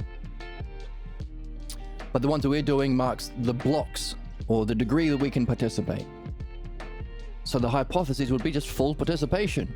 These are the 9 or 10 hypotheses you can move through. Ox-herding pictures, this is what it's like to go through it. States of mind you feel and the stuff that you do. But we're not all fully able to participate. We need to do one on the pathologos. Hey, pathologos allows for this level of movement through the hypotheses and allows for this level of movement through the ox-herding pictures. But as you address your pathologos, which is Homer's midwifery, you're able to move to more and more stages of freedom or higher levels of interpretation, marked by less interpretation and more full participation. until you're non-interpretive and fully able to participate. Free to go through the hypotheses and oxiding pictures untethered. So we'd have to take all of the people that we've been collecting from our reading, put them in a hierarchical order. Jesus has a go, putting Synesius on the top of the list because he was able to participate in philosophy and dream work.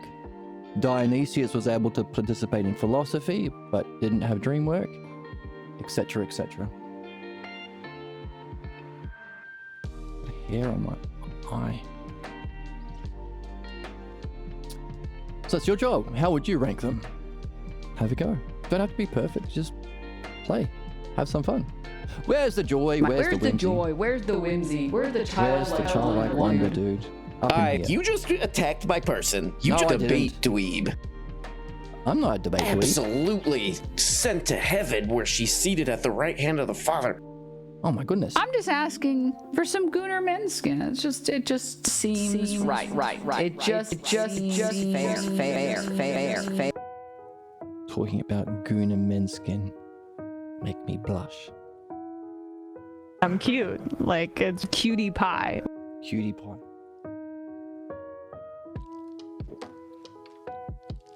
So, the role of dreams, of course, being a high standard. So, what we have been also developing is using the causes. Someone, a few months ago now, someone asked the question, how do you answer a why question? Why are we here? Why do we have problems? Also, it's a question about reason. What's the reason? But also, how do we have our issues? Causes. So we use that question to unpack, to look at the 5 causes, to recognize that we can apply them to our physical world, materialism, the Aristotelian set of causes. We could apply them to mind, which is the pathologos and logos. Not strictly the pathologos, the physical and mind. But we can understand all of the other things because it's the paradigm, it's the map. And we discovered that there is certain levels of participation. Your soul participates in the activity of reading and functions in reflecting on the reading, as we do here, to discover the dialectic. Our soul can therefore participate in the activity of the dialectic and function as a dialectician and recognize the paradigm of intelligence itself, mind, transcending physical, wisdom. Then recognize, hang on a second, the most ideal application of our highest functioning dialectic is to the self. Dream analysis. The highest dialectician is one doing dream analysis. The highest model or map is our dream master.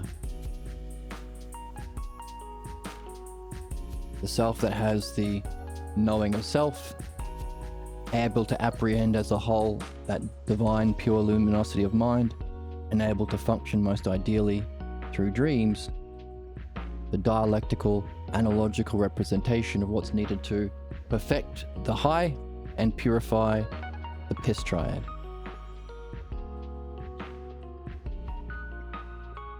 So we could use this as a map.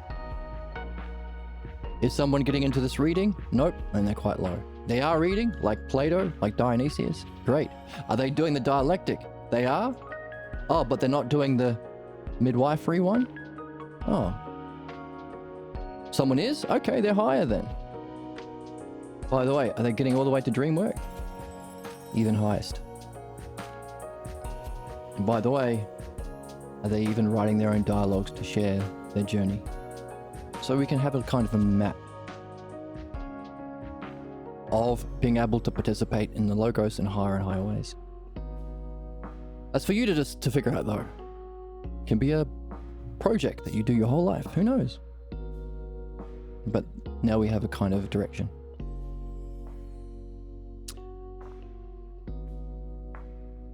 So,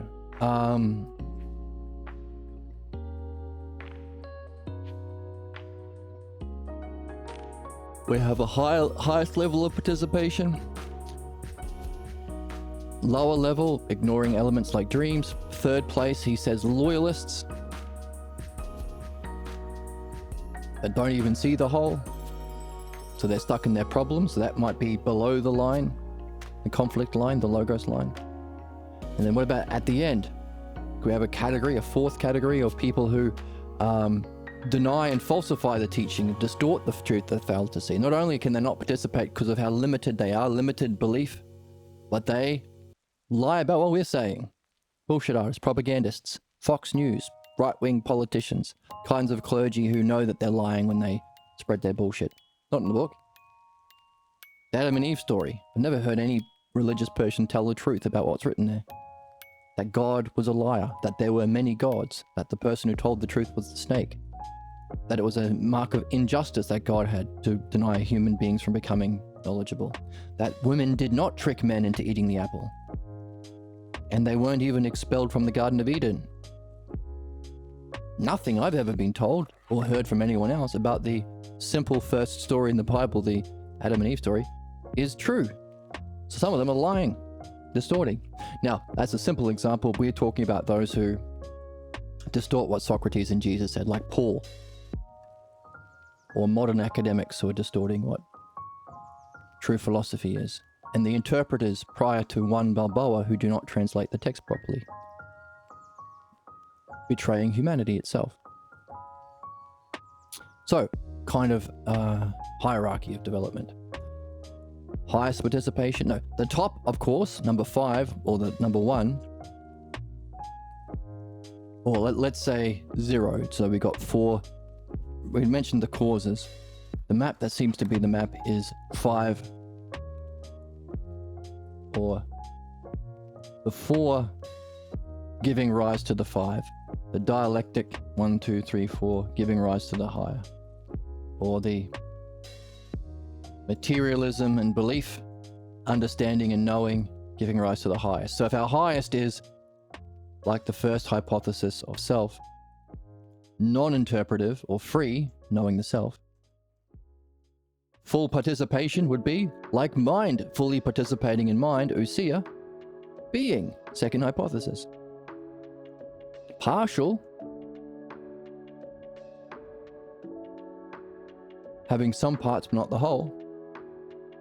Number 3, 1, 2, 3, or 0 as non-interpretive, 1, 2, and hey, those that are limited and can't participate because of the limitation, belief, number 3, and those who lie about the existence of the higher, just like materialism or reductionism, there is no mind, that's a fucking lie. Empiricism, that's just the physical world that you can see with your empirical senses, distort what's being said by Socrates or the Logos. It's interesting he's saying this could be a standard. Fitting with our causes. Hey, what stands apart? Billy needing a place to live. The first and final, our goal, non-interpretive. How do you participate in everything? The blueprints. Not quite excellence yet. Partial. Does that kind of fit with the builder? You'd have to think about that. How could partial understanding like Dionysius, who doesn't have the full Mrs. Dreamwork, how is that like a builder or an instrumental functioning cause? By the way, those limited, now kind of, it starts to fall down a little bit here with building and bricks for Billy having a place to live. But that's why we have all of these things, because you can hop along. So to be limited fits more with belief, and to reject or lie fits more with materialism, whereas blueprints and fits more with the whole. And of course, Billy needing a place to live as that which transcends above the 4. See, helps us understand it. So this helps gain insight and clarity into what we're doing. That's why we have all of these on the board. Expressions of this single 5-part paradigm. So we can go back to our 4, 3, 2, 1 and say,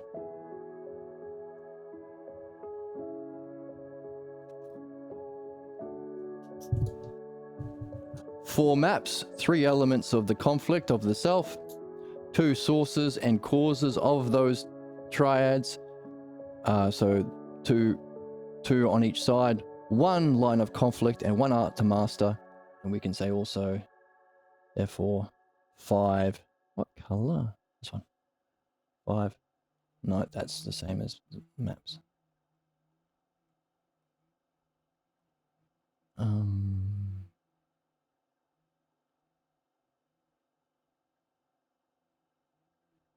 This one.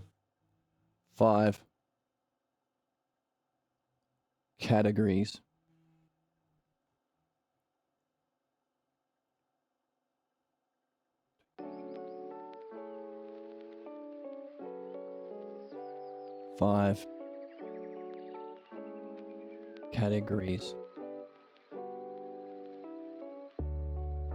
of stages.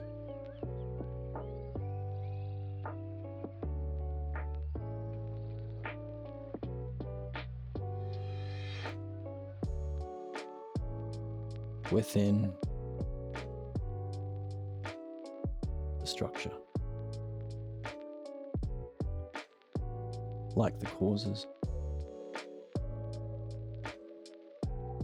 like the 5 causes. So 5 categories or stages, like those 5 causes. By the way, those 5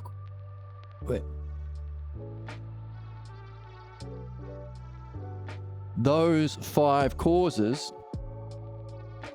also have those 2 division lines. For example, belief in materialism, ignorance. So those who, an example for our new list, those who can't participate because they're limited beliefs, and those who lie, distort the messages of Socrates. Whereas understanding, you're participating in the physical world. Knowledge, you're participating even higher in the non-physical world. But there's a line here where you transcend even the realm of mind to know the self. It's represented within the hypotheses 4 and 5. Oops. 4 and 5. To the point where, hey, belief is the ousia, or the model of the piss pool, and its activity or logos is to deny mind. Strict dualism. Second and third, hey, the model or ousia is being, highest state of mind, and its activity or functioning is understanding of the real pool. But even those are the self that exists. The self that is the true self is beyond even existence. So there's a line there and there. There's our 2 lines. The line of the human conflict here, and this is the triad of self. But in that triad of self that we are aiming for, there is that line here. The movement from the 8th Hoxerding picture to the 9th. From the source of mind to the source of self. Mind that is the source to self that is the source. Not source of mind. Source mind to source self. See? But notice, this isn't a war, this isn't a conflict war, this is a transition. So while the line between the 3rd and 4th hypothesis, belief and understanding and belief, is the nature of human conflict,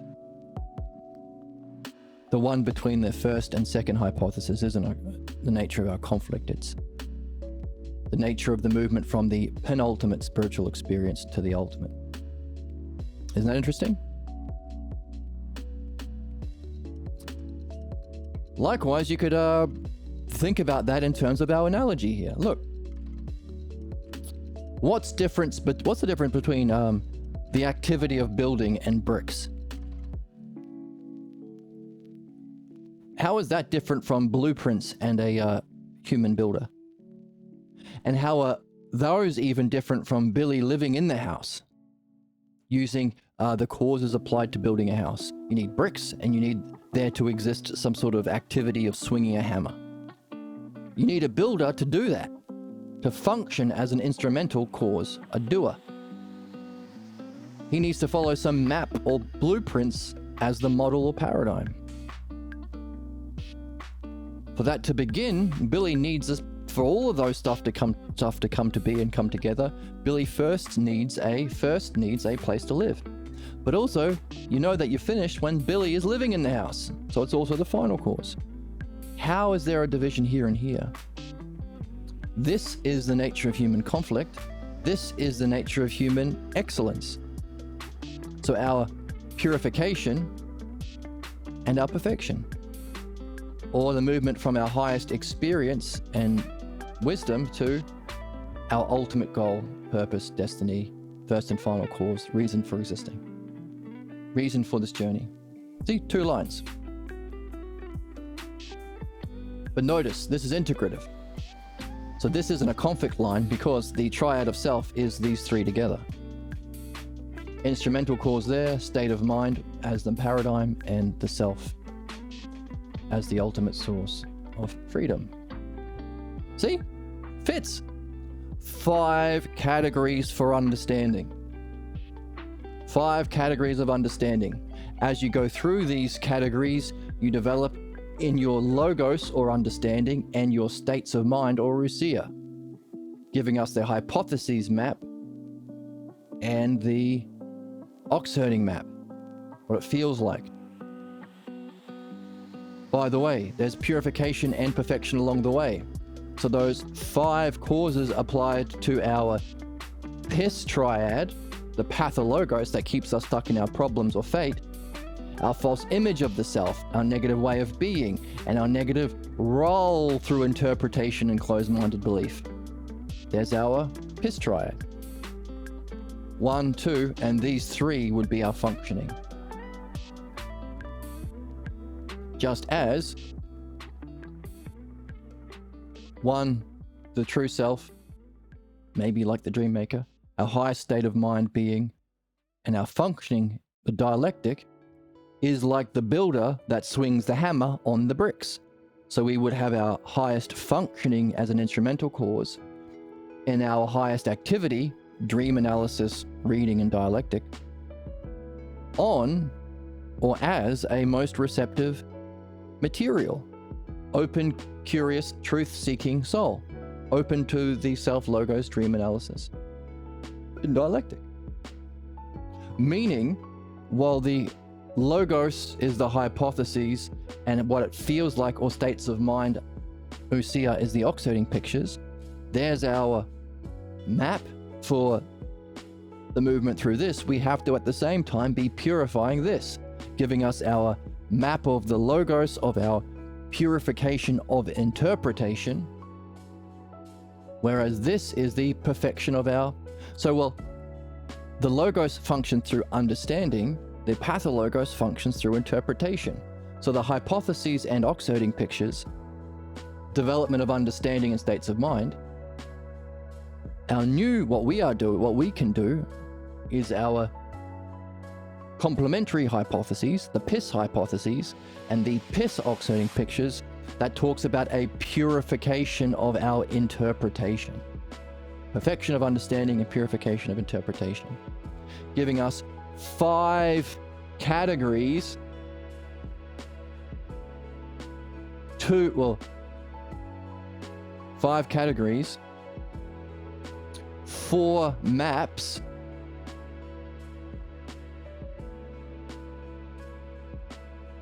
the triad of self and the PIS self, 2 sides of the conflict, these 5 and these 5, and 1 purpose, the dialectic, or one way to understand human conflict, a line between these. See, we've understood the human conflict again using the causes. And what Socrates seems to be saying is, equally you can use those causes to say, hey, that final cause is non-interpretive. To be a walking dialectician, personifying the principles at all times. The way that we're doing here. He's talking about you. Not yet. It's up to you whether you do it. He's waiting, he's holding off on saying you're actually there yet. But you have the potential. The best YouTube and Twitch audience. And those other 4 categories, someone who can fully participate, paradigmatic cause. Someone who can function a little bit, someone who's blocked completely, and someone who is not only blocked, but pretends their own limited bullshit ignorance is what Socrates is saying. The same way that Fox lies, same way that the people on the conservative parties lie about the people who are progressive. They're not actually protesting ICE, they're all paid, and they just want to justify inflicting violence and tyranny on us. The way that we use false flags and pay, what do they call it? Hoodie wearing hogs, agent provocateurs. The way that some are saying Israel created the October the 10th problem by funding those people they called Hamas, so they have a justification to inflict genocide on the Palestinians they blame for what they did on purpose. Some people say, after watching the movie Loose Change, that that's what 9/11 is. In fact, some are saying all American imperialist wars were started by false flags because of these fascists looking for a justification to do their own injustice. By the way, what we are saying is not only is that the case, that's the principle of human ignorance. As the Oracle says, People don't logic their way into stupid positions. They stupid their way into stupid positions. they stupid their way into stupid positions, so they're not able to participate in logic and reason to come to a conclusion. That's the 2 bottom categories Socrates is talking about. Can't participate in their own development because they're below this line. They're below this line.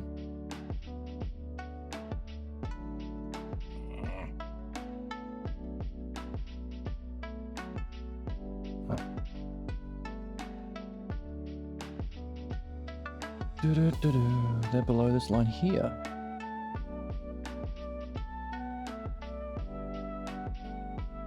Above the line is the ability to participate in the Logos. Below the line is you're blocked, or you pretend your own ignorance is God's ignorance. Religion is the law. We get to be tyrants, says the fascists. So it's a veneration of your own ignorance to distort what the good people are saying.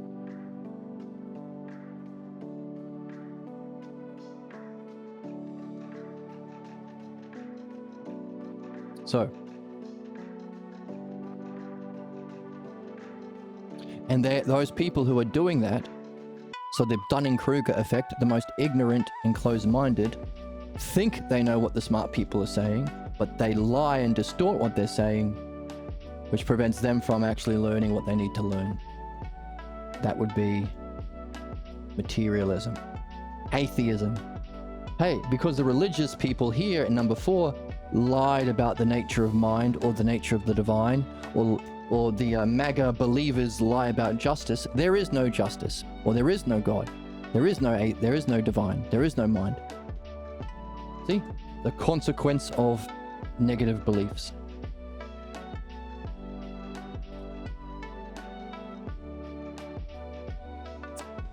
So, 5 categories. Here and here. 4 maps to understand the development of the positive and the removal of interpretation so you can better participate in those other 2. 3 aspects of the self that define the conflict. To know the true self, or to be a savage, loyal Nazi to your pathologos idea of self. I want my way of being as a Trumper to be the one in charge. Or the true way of being, and I want to participate in understanding as a true progressive that can participate in and perceive the universal principles, apply them universally to universally benefit, or I just want to only inflict suffering on others because of my perceived benefit of profit, or being the chosen one, or looking down on brown people, or looking down on non-Jews, or genociding Palestinians, or justifying bombing Muslims, etc., etc. Conflict, sadism. So, 5 categories, 4 maps, 3 aspects of the self that define the conflict, 2 sides, the logos and pathologos, 1 line of conflict, meaning one purpose and meaning of life, the art of the dialectic, to solve that conflict. Applying to the soul, the city, and the cosmos. 5, 4, 3, 2, 1. Blast off.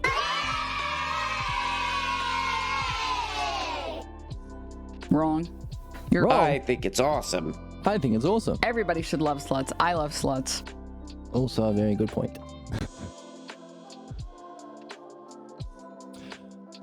So what should we say about the last? Okay? So that bottom group are those that lie. Distort the truth they fail to see.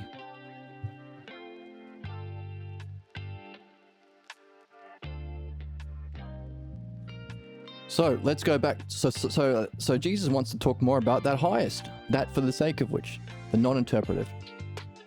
They return to Socrates' true vision and carry it on to new levels, adding those extra 3 maps to the hypotheses of Parmenides. So we have all 4 of those maps, and doing these dialogues, and creating a culture, etc., etc. Doing dream work, writing the book on dreams, writing Socrates and Buddha. Socrates, hang on, before we go on to that, let's go back to what we're doing, because we've yet to reach its fullest flowering. So that's 2 elements. He's not saying we are the ones, because Hassan Piker has stolen 50,000 of my Twitch viewers, and Asmongold has stolen the other 50,000. That belongs to me. They are mine. I want them for me. Be a reasonable gooner. Sorry, I was being an unreasonable gooner by getting so mad. But also, we haven't done it yet, so it's a possibility. So we haven't reached our fullest flowering on this channel or this community, but also they haven't reached the fullest flowering, hyparxis is the fancy word for that, because they haven't nailed down that map, the piss map. Surely we should wait and see what emerges in all its fullness before we bother grading them. Oh, they're also still reflecting, and including them in our divisions. Another way of judging them will be to see what opposition comes forward, for that is often another way of judging significance, is it not? Judge me by my haters, some would say. The higher up, the more we are triggering people. This is a puzzling principle to me, as someone who's been trying to share philosophy their whole life. And even in some communities which are aware of these principles, certain ideas or levels or ways of functioning will even trigger them. So in one sense, the more you're triggering, that could be an indication of how well you're doing. But of course, we want to do so safely. We don't want people to be triggered and give more time and energy and life energy for them to further solidify their blocks. So there's probably an art in how to deliver it, but it's still, there's a tradition in some spiritual traditions where I think it's called Doku-san. So the teacher or guru is teaching the group, but in order to have certain specific conversations to do with certain people's level, they go to a back room and they have security guards. And this is fascinating because if you're talking with an advanced student about the logos that applies to a high level, everyone else is going to be triggered. But that's not only the thing, it's a non-physical kind of frequency resonant thing or something that's happening. See, frequency resonant is using language of the physical world, but it's not physical. It's beyond, it's the self in mind. Meaning, even though you're having this conversation in the back room, and even though they are spiritual people seeking, dedicating their lives to development, they will still be triggered to the extent they haven't gone through this piss map. Purified their interpretation by purifying their pathologos. So even if they're in the back room, they're not safe. That's why they need security guards at the door. The biggest security guards at the door, otherwise all hell will break loose. And I've been in conversations with people who spent their lives in philosophy. But certain ideas, chaos breaks out. Like, what? This is just understanding. Don't you guys love understanding? Just talking about the self. Aren't you all about the self? We're just communicating in a dialectic to explore ideas that are universally applied. Don't you dig that? In fact, I heard someone say this today. Being right at the right time is important. For instance, when this channel just first started, we talked about, yeah, there isn't a right-wing party. It's not a political party. It's the Pathologos party. And people are like, that's confusing. I thought they were just equally legitimate. It's just one perfectly harmless opinion, and another perfectly harmless opinion is progressive, and, either works. So who's to say what's right and wrong?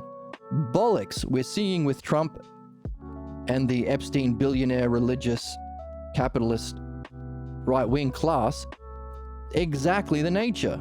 Yes, it's all injustice in every possible way. There's no even comprehension of justice because of their beliefs, and they lie about justice. So there's our 2 levels of ignorance. So we're right.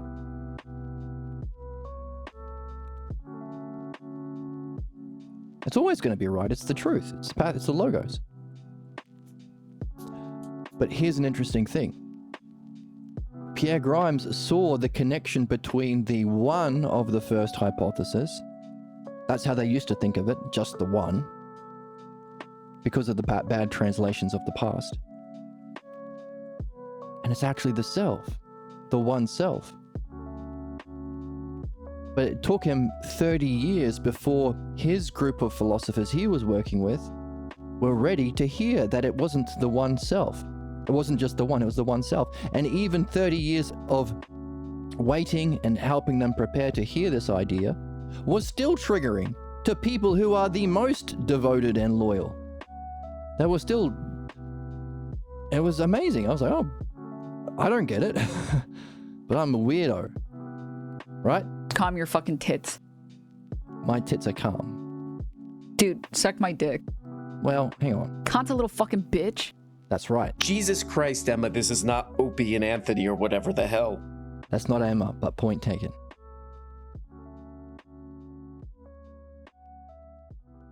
So being right at the right timing is important. Delivery is important. Like a doctor diagnoses, prescribes remedy, but also has to follow up through time. Time is a big thing. To be able to function through time, to be able to look ahead through time. Midwifery is addressing your life through time. The dream maker knows your whole timeline, past, present, and future. So, interesting things to wonder about. Judge me by my enemies. Be artful in your delivery, and also sometimes it's helpful to be right at the right time. Or, for you, be right at all times, but it might take some time for others to catch up. That's interesting. These divisions do cause a set of problems, and the bitter struggle between them is obvious. Or shall we say that any integration within oneself has implication on those in opposition. So the more integration of the logos and dialectic and truth, the more you will trigger your opposition of your own soul's pathologos, to the extent you haven't purified your own pathologos through midwifery and dream work. Equally so, the best people in society, the more they become integrated in truth and justice, the more they are going to trigger those in opposition. The Epstein billionaire religious class. Not religious authority. The ones that scam through others through religion.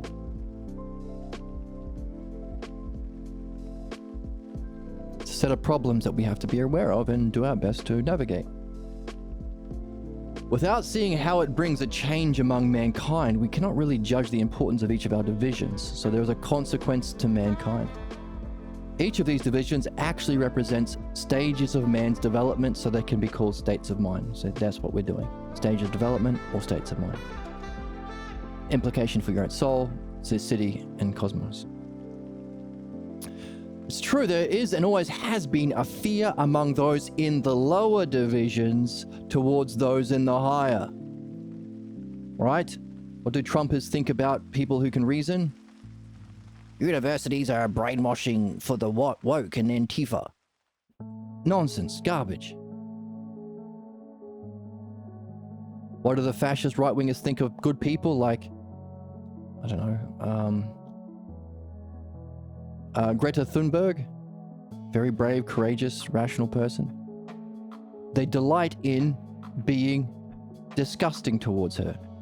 Abusive, sexist, dehumanizing. Even though she's doing far better than they ever could. Hey, what do the Epstein files say of the billionaire right-wing religious class? How are they treating innocent children? They delight in being the most cruel, unjust, and disgusting towards pure, innocent children. The lower is triggered by the higher. And because belief and materialism doesn't have an actual state of justice or knowing, you can't actually help people without understanding. They take as a mark of being a good leader to be the most cruel. So who does Trump like? Putin, dictators, fascists, Nazis, Netanyahu. Because he can't actually do anything good because he's blocked from understanding. That's what it means to be conservative. Belief, pathologos. So to be able to inflict the most sadistic injustice, well, to be able to inflict the most cruelty is the mark of power. That's why it's sadism. That's why it's so important that we're finally seeing what's happening in these little circles of these insulated fascists with these Epstein files. We need to address it, understand it, address the conditions that give rise to it, and figure out a way that even the worst, most sick people can do their job, purify the cause of their ignorance, perfect their understanding. By the way, that's Homer. That's the story of Achilles. The worst possible person becoming the best. In principle, it's possible. Our job is to do it. City also applies to our soul, also applies to the cosmos. So, there is and always has been a fear among those in the lower division, however for time, towards those in the higher, and most so towards the highest. Interesting.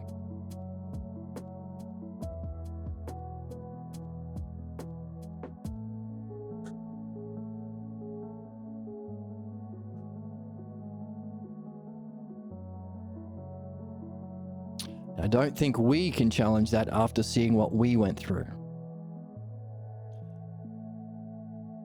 So, we're out of time. I was going to read the rest of where we are today, but there are lots of ideas here. So, going again tomorrow will give us time to reflect on everything we did today. 5, 4, 3, 2, 1 as the nature of human conflicts. But in the text, he does go on to say, so it's really a struggle over states of mind. What states of mind will flourish and won't. So it's a war against certain states of mind. Oh, and these consequences play with it out within the family, the city, and the cosmos. Yes, that's true. And each of these states of mind have an image that attracts some and repel others. That's that weird attraction and repelling it. That's non-physical. You need the guards at the Dokusan door. or you're having a conversation in the park and the most ignorant person comes charging at you like a furious rabid pig.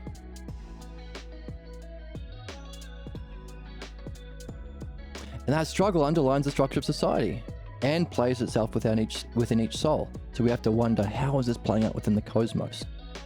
Easy to see with our logos in our soul.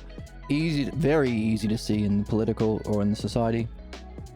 We can wonder about how it's happening in the cosmos, because those are the three that he gives us: family, city, and cosmos. By the way, some are not motivated by reason and learning and curiosity.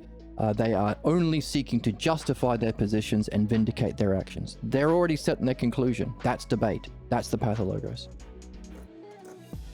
My conclusion is Trump is always good because Jesus. So anything that's said and done, I don't give a shit. I'm just trying to justify my ignorance and vindicate my sexism, murder, kidnapping, everything ICE is doing, etc. So, and as a result, there's a conflict or war between them. Which is the dominant image of man?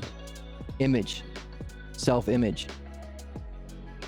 Giving rise to a certain state of mind. Giving rise to a certain functioning.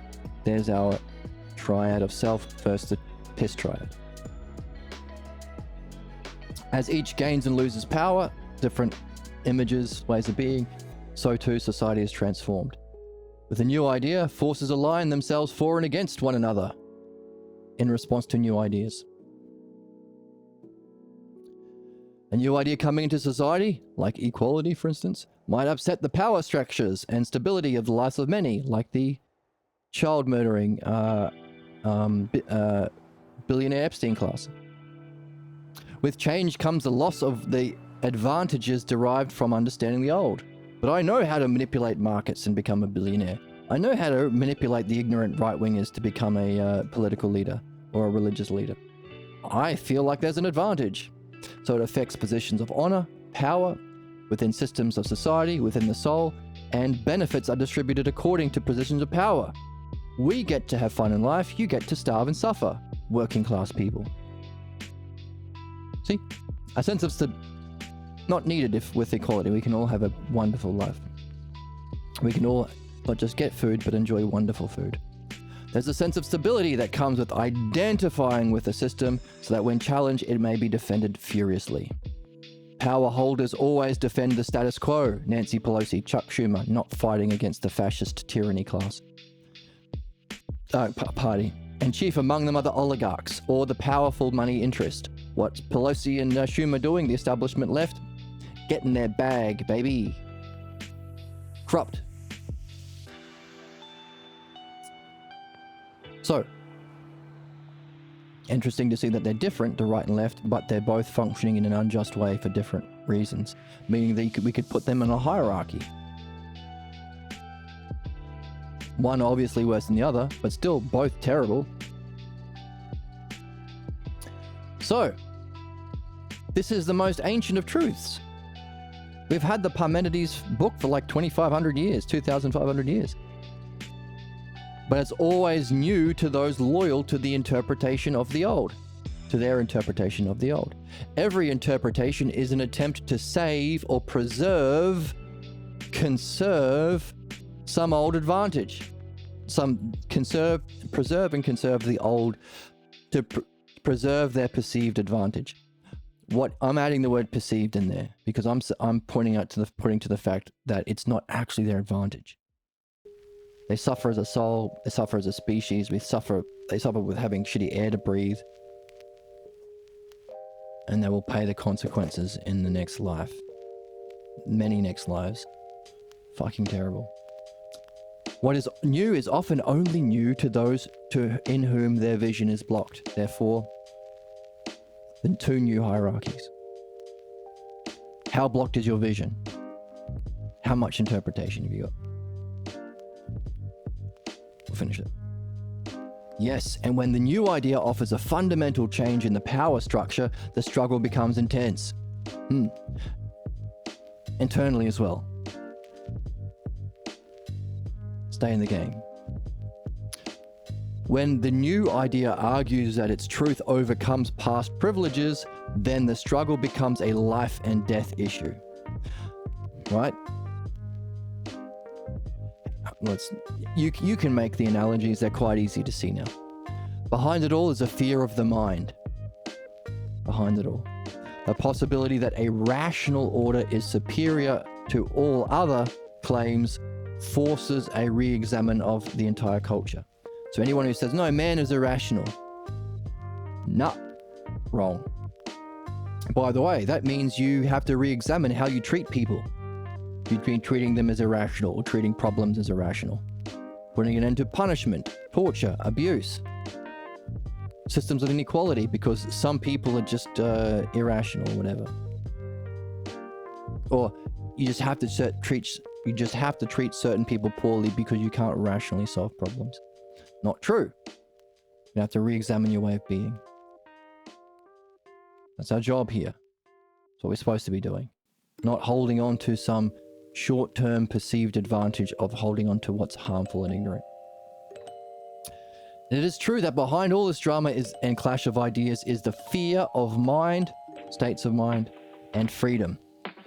Self. Therefore, freedom of the self. Therefore, when it is tied to awakening to a new kind of thinking, there's our triad. Freedom of self, state of mind and mind itself, thinking, understanding versus belief.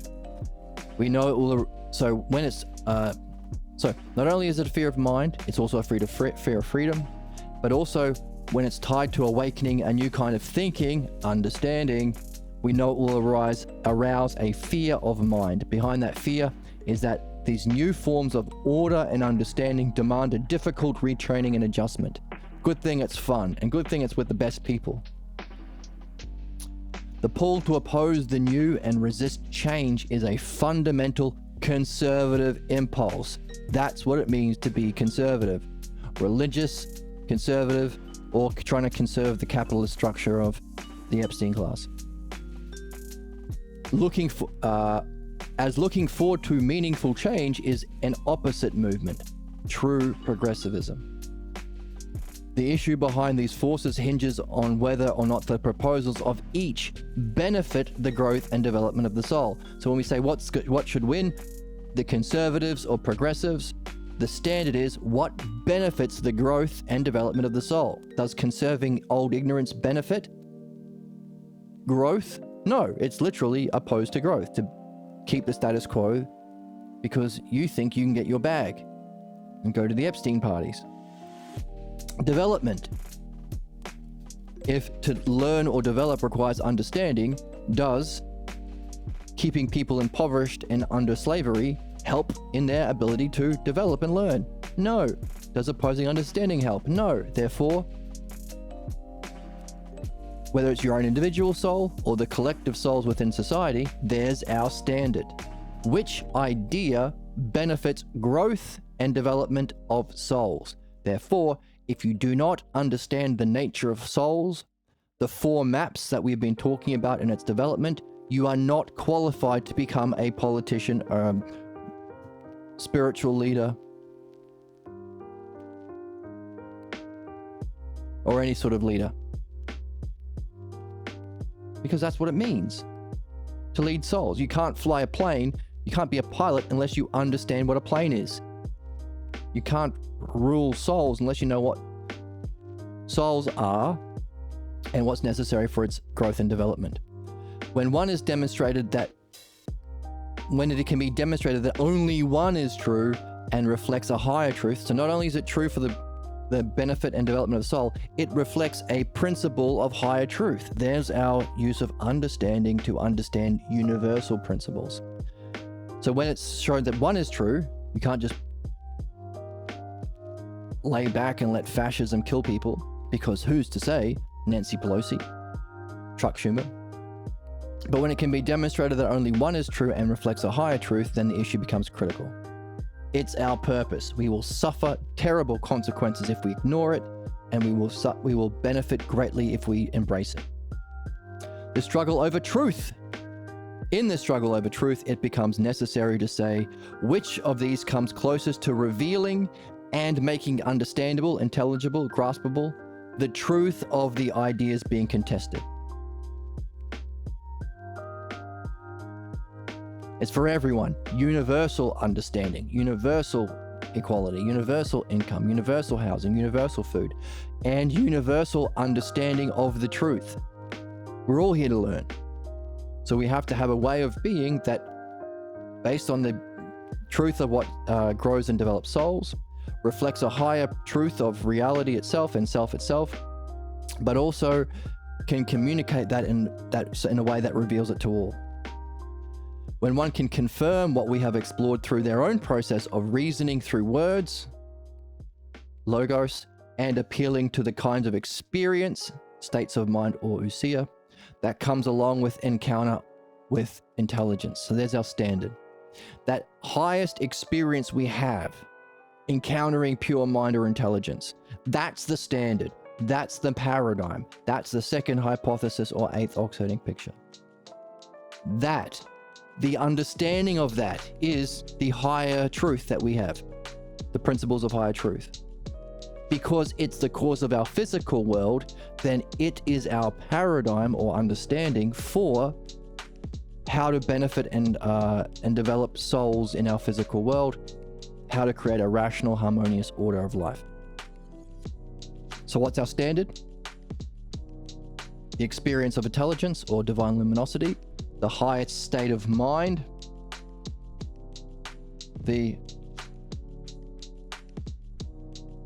our standard is, of course, go to the causes.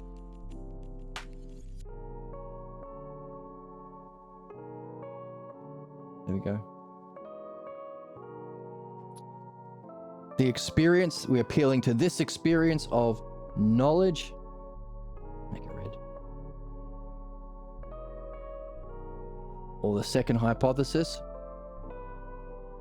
And our greatest use of words to make, to confirm through words and make, reveal and make intelligible, that's understanding, third hypothesis.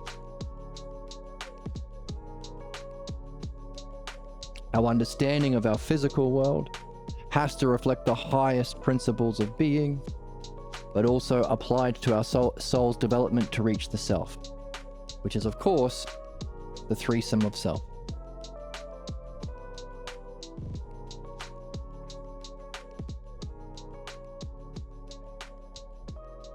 The conservatives function from a blocked, false image of self and are trying to defend their negative, smug, unjust state of mind or way of being, and they function in a cruel, unjust functioning of belief in opposition to our benefit and universal principles.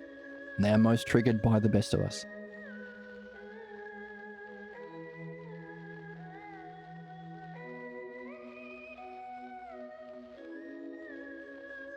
And to establish the truth have to show that one is true, because it allows for the soul's development over this line from the fourth hypothesis to the third, second, and first,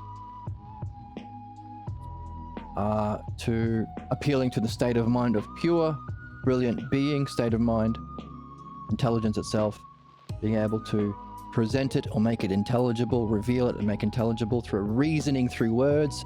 There's our understanding or dialectic for the soul's development to reach freedom.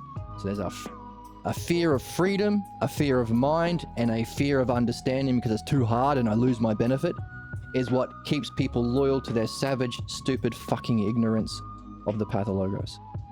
Conservatism, religion, wealth inequality, any inequality. A fear of their actual benefit, the triad of self. This can be demonstrated as true because it benefits, because it makes sense of the principle of their highest intelligence, because it makes clear the understanding, makes intelligible the universal principles, and it reflects the higher principle of the logos of self. There's our standard. That's why we have a true progressivism, not the establishment progressivism, which is just oligarchs defending their own ignorance. This is our standard for what it means to be a progressive, or the one true political party. Just as you don't have a basketball team and some people tackling because they like NFL football. No, there's one way of doing basketball. You can be better at it, and you will get a better position on the team and get more fame and celebrity. But you can't come and say, well, I want a way of being where I get to punch people in the face. Well, that guy that punched someone in the face and should have been sacked from his job. But the Golden State Warriors, the injustice of defending the puncher caused their terrible downfall. You can't say, hey, I want to be a quarterback in the NBA. No, there's only one way of playing. You can be better at it. That's the standard. One true political party, like one way of flying a plane, one way of doing medicine, but you can find those more able and skilled to do it. And those are the people we want to do our best to create a argument as to why they should rule us, even though they won't want to, especially because the most ignorant fuckheads are going to be triggered by them. We got to say, look, we're going to be better. We're going to be good boys and girls. We're not going to attack you. We're going to value you. We're going to cherish you. We want a world where everyone has their needs met and we don't have to accumulate wealth. So we're not going to even we're going to remove even the conditions for the fascists and tyrants and oligarchs to try and get wealth so they can manipulate the political class or the society. We're going to get rid of that. So there won't be a reason for them to assassinate you. And we're going to get rid of religious belief. So those religious leaders won't come after you for sharing understanding and unity. They will, because they can scam people through belief and ignorance. We have to say that to these people so that they can create a better world for us. The best of us. So that's the true political party. That's the nature of conservative values or human ignorance. That's the standard for why one will win and must win. And that's therefore the nature of human conflict. 5 categories of stages within the structure. 4 maps to talk about the understanding and experience of moving through the logos and the understanding and experience of removing our pathologos and interpretations. So 5 categories, 4 maps, 3 aspects of the self that we are either fear when we're in our problem or benefit from: the triad of self, the free true self, the highest state of being and intelligence, and our highest intelligent and caring or providential functioning. That's the understanding that functions through the dialectic. 5 categories of stages, 4 maps, 3 aspects of the self, 2 sources of each: the pathologos, the source for our negative triad, our piss triad, and the logos for the cause of the logos of self, the logos of mind, and the logos of understanding. So 5 categories, 4 maps, 3 aspects of the self, 2 sources or causes on each side of the conflict, and 1 line of conflict between the 4th and 3rd hypothesis, between the pathologos and the logos. Therefore, 1 art to master that purifies the false and perfects the truth. The dialectic, meaning our purpose, that we can, a single purpose that we can do at all times, that will therefore unify our soul and bring us into a state of mind of justice, a way of being of justice, the dialectic. So 5 causes, 4 maps, 3 aspects of the self we either fear or embrace, 2 sides of the conflict, logos and pathologos, 1 line to define the conflict we are in as souls, cities, or cosmos, and 1 art to master. That's the nature of human conflict. That's the nature of the city conflict, the soul conflict, and the conflict. So we can see it within the city, true politics versus fake progressive and conservative. The soul, pathologos and logos, and we can wonder, how is this also playing out in the cosmos? 5 categories, 4 maps, 3 aspects of the self, 2 sides of the conflict, 1 line of conflict, and 1 art to master. That's the nature of human conflict. That's the game we're in. And also, that quick reflection at the end shows us the standard of how we can demonstrate this to be true and that the top of the line wins. Lots of fun, worth reflecting on. I hope you're interested. I hope you're having fun. I hope you find good people in your life to share this with and talk about this with. That's the game. I appreciate it's difficult because it's rare to find people who love understanding and have the courage and character to, and openness to ideas to go through those formats. But it's more fun to walk the path holding hands with someone else. So I hope that for you. And I also hope to see you in the next one. If you want to donate to the channel, that is a huge help to me right now. There's a link below. Buy me a coffee. I'm going to spend it on rent. But there you go. My food. A link to the text is below, of course. You can join the Discord. And you can follow along on YouTube or Twitch. Thanks for joining me, and I hope to see you in the next one.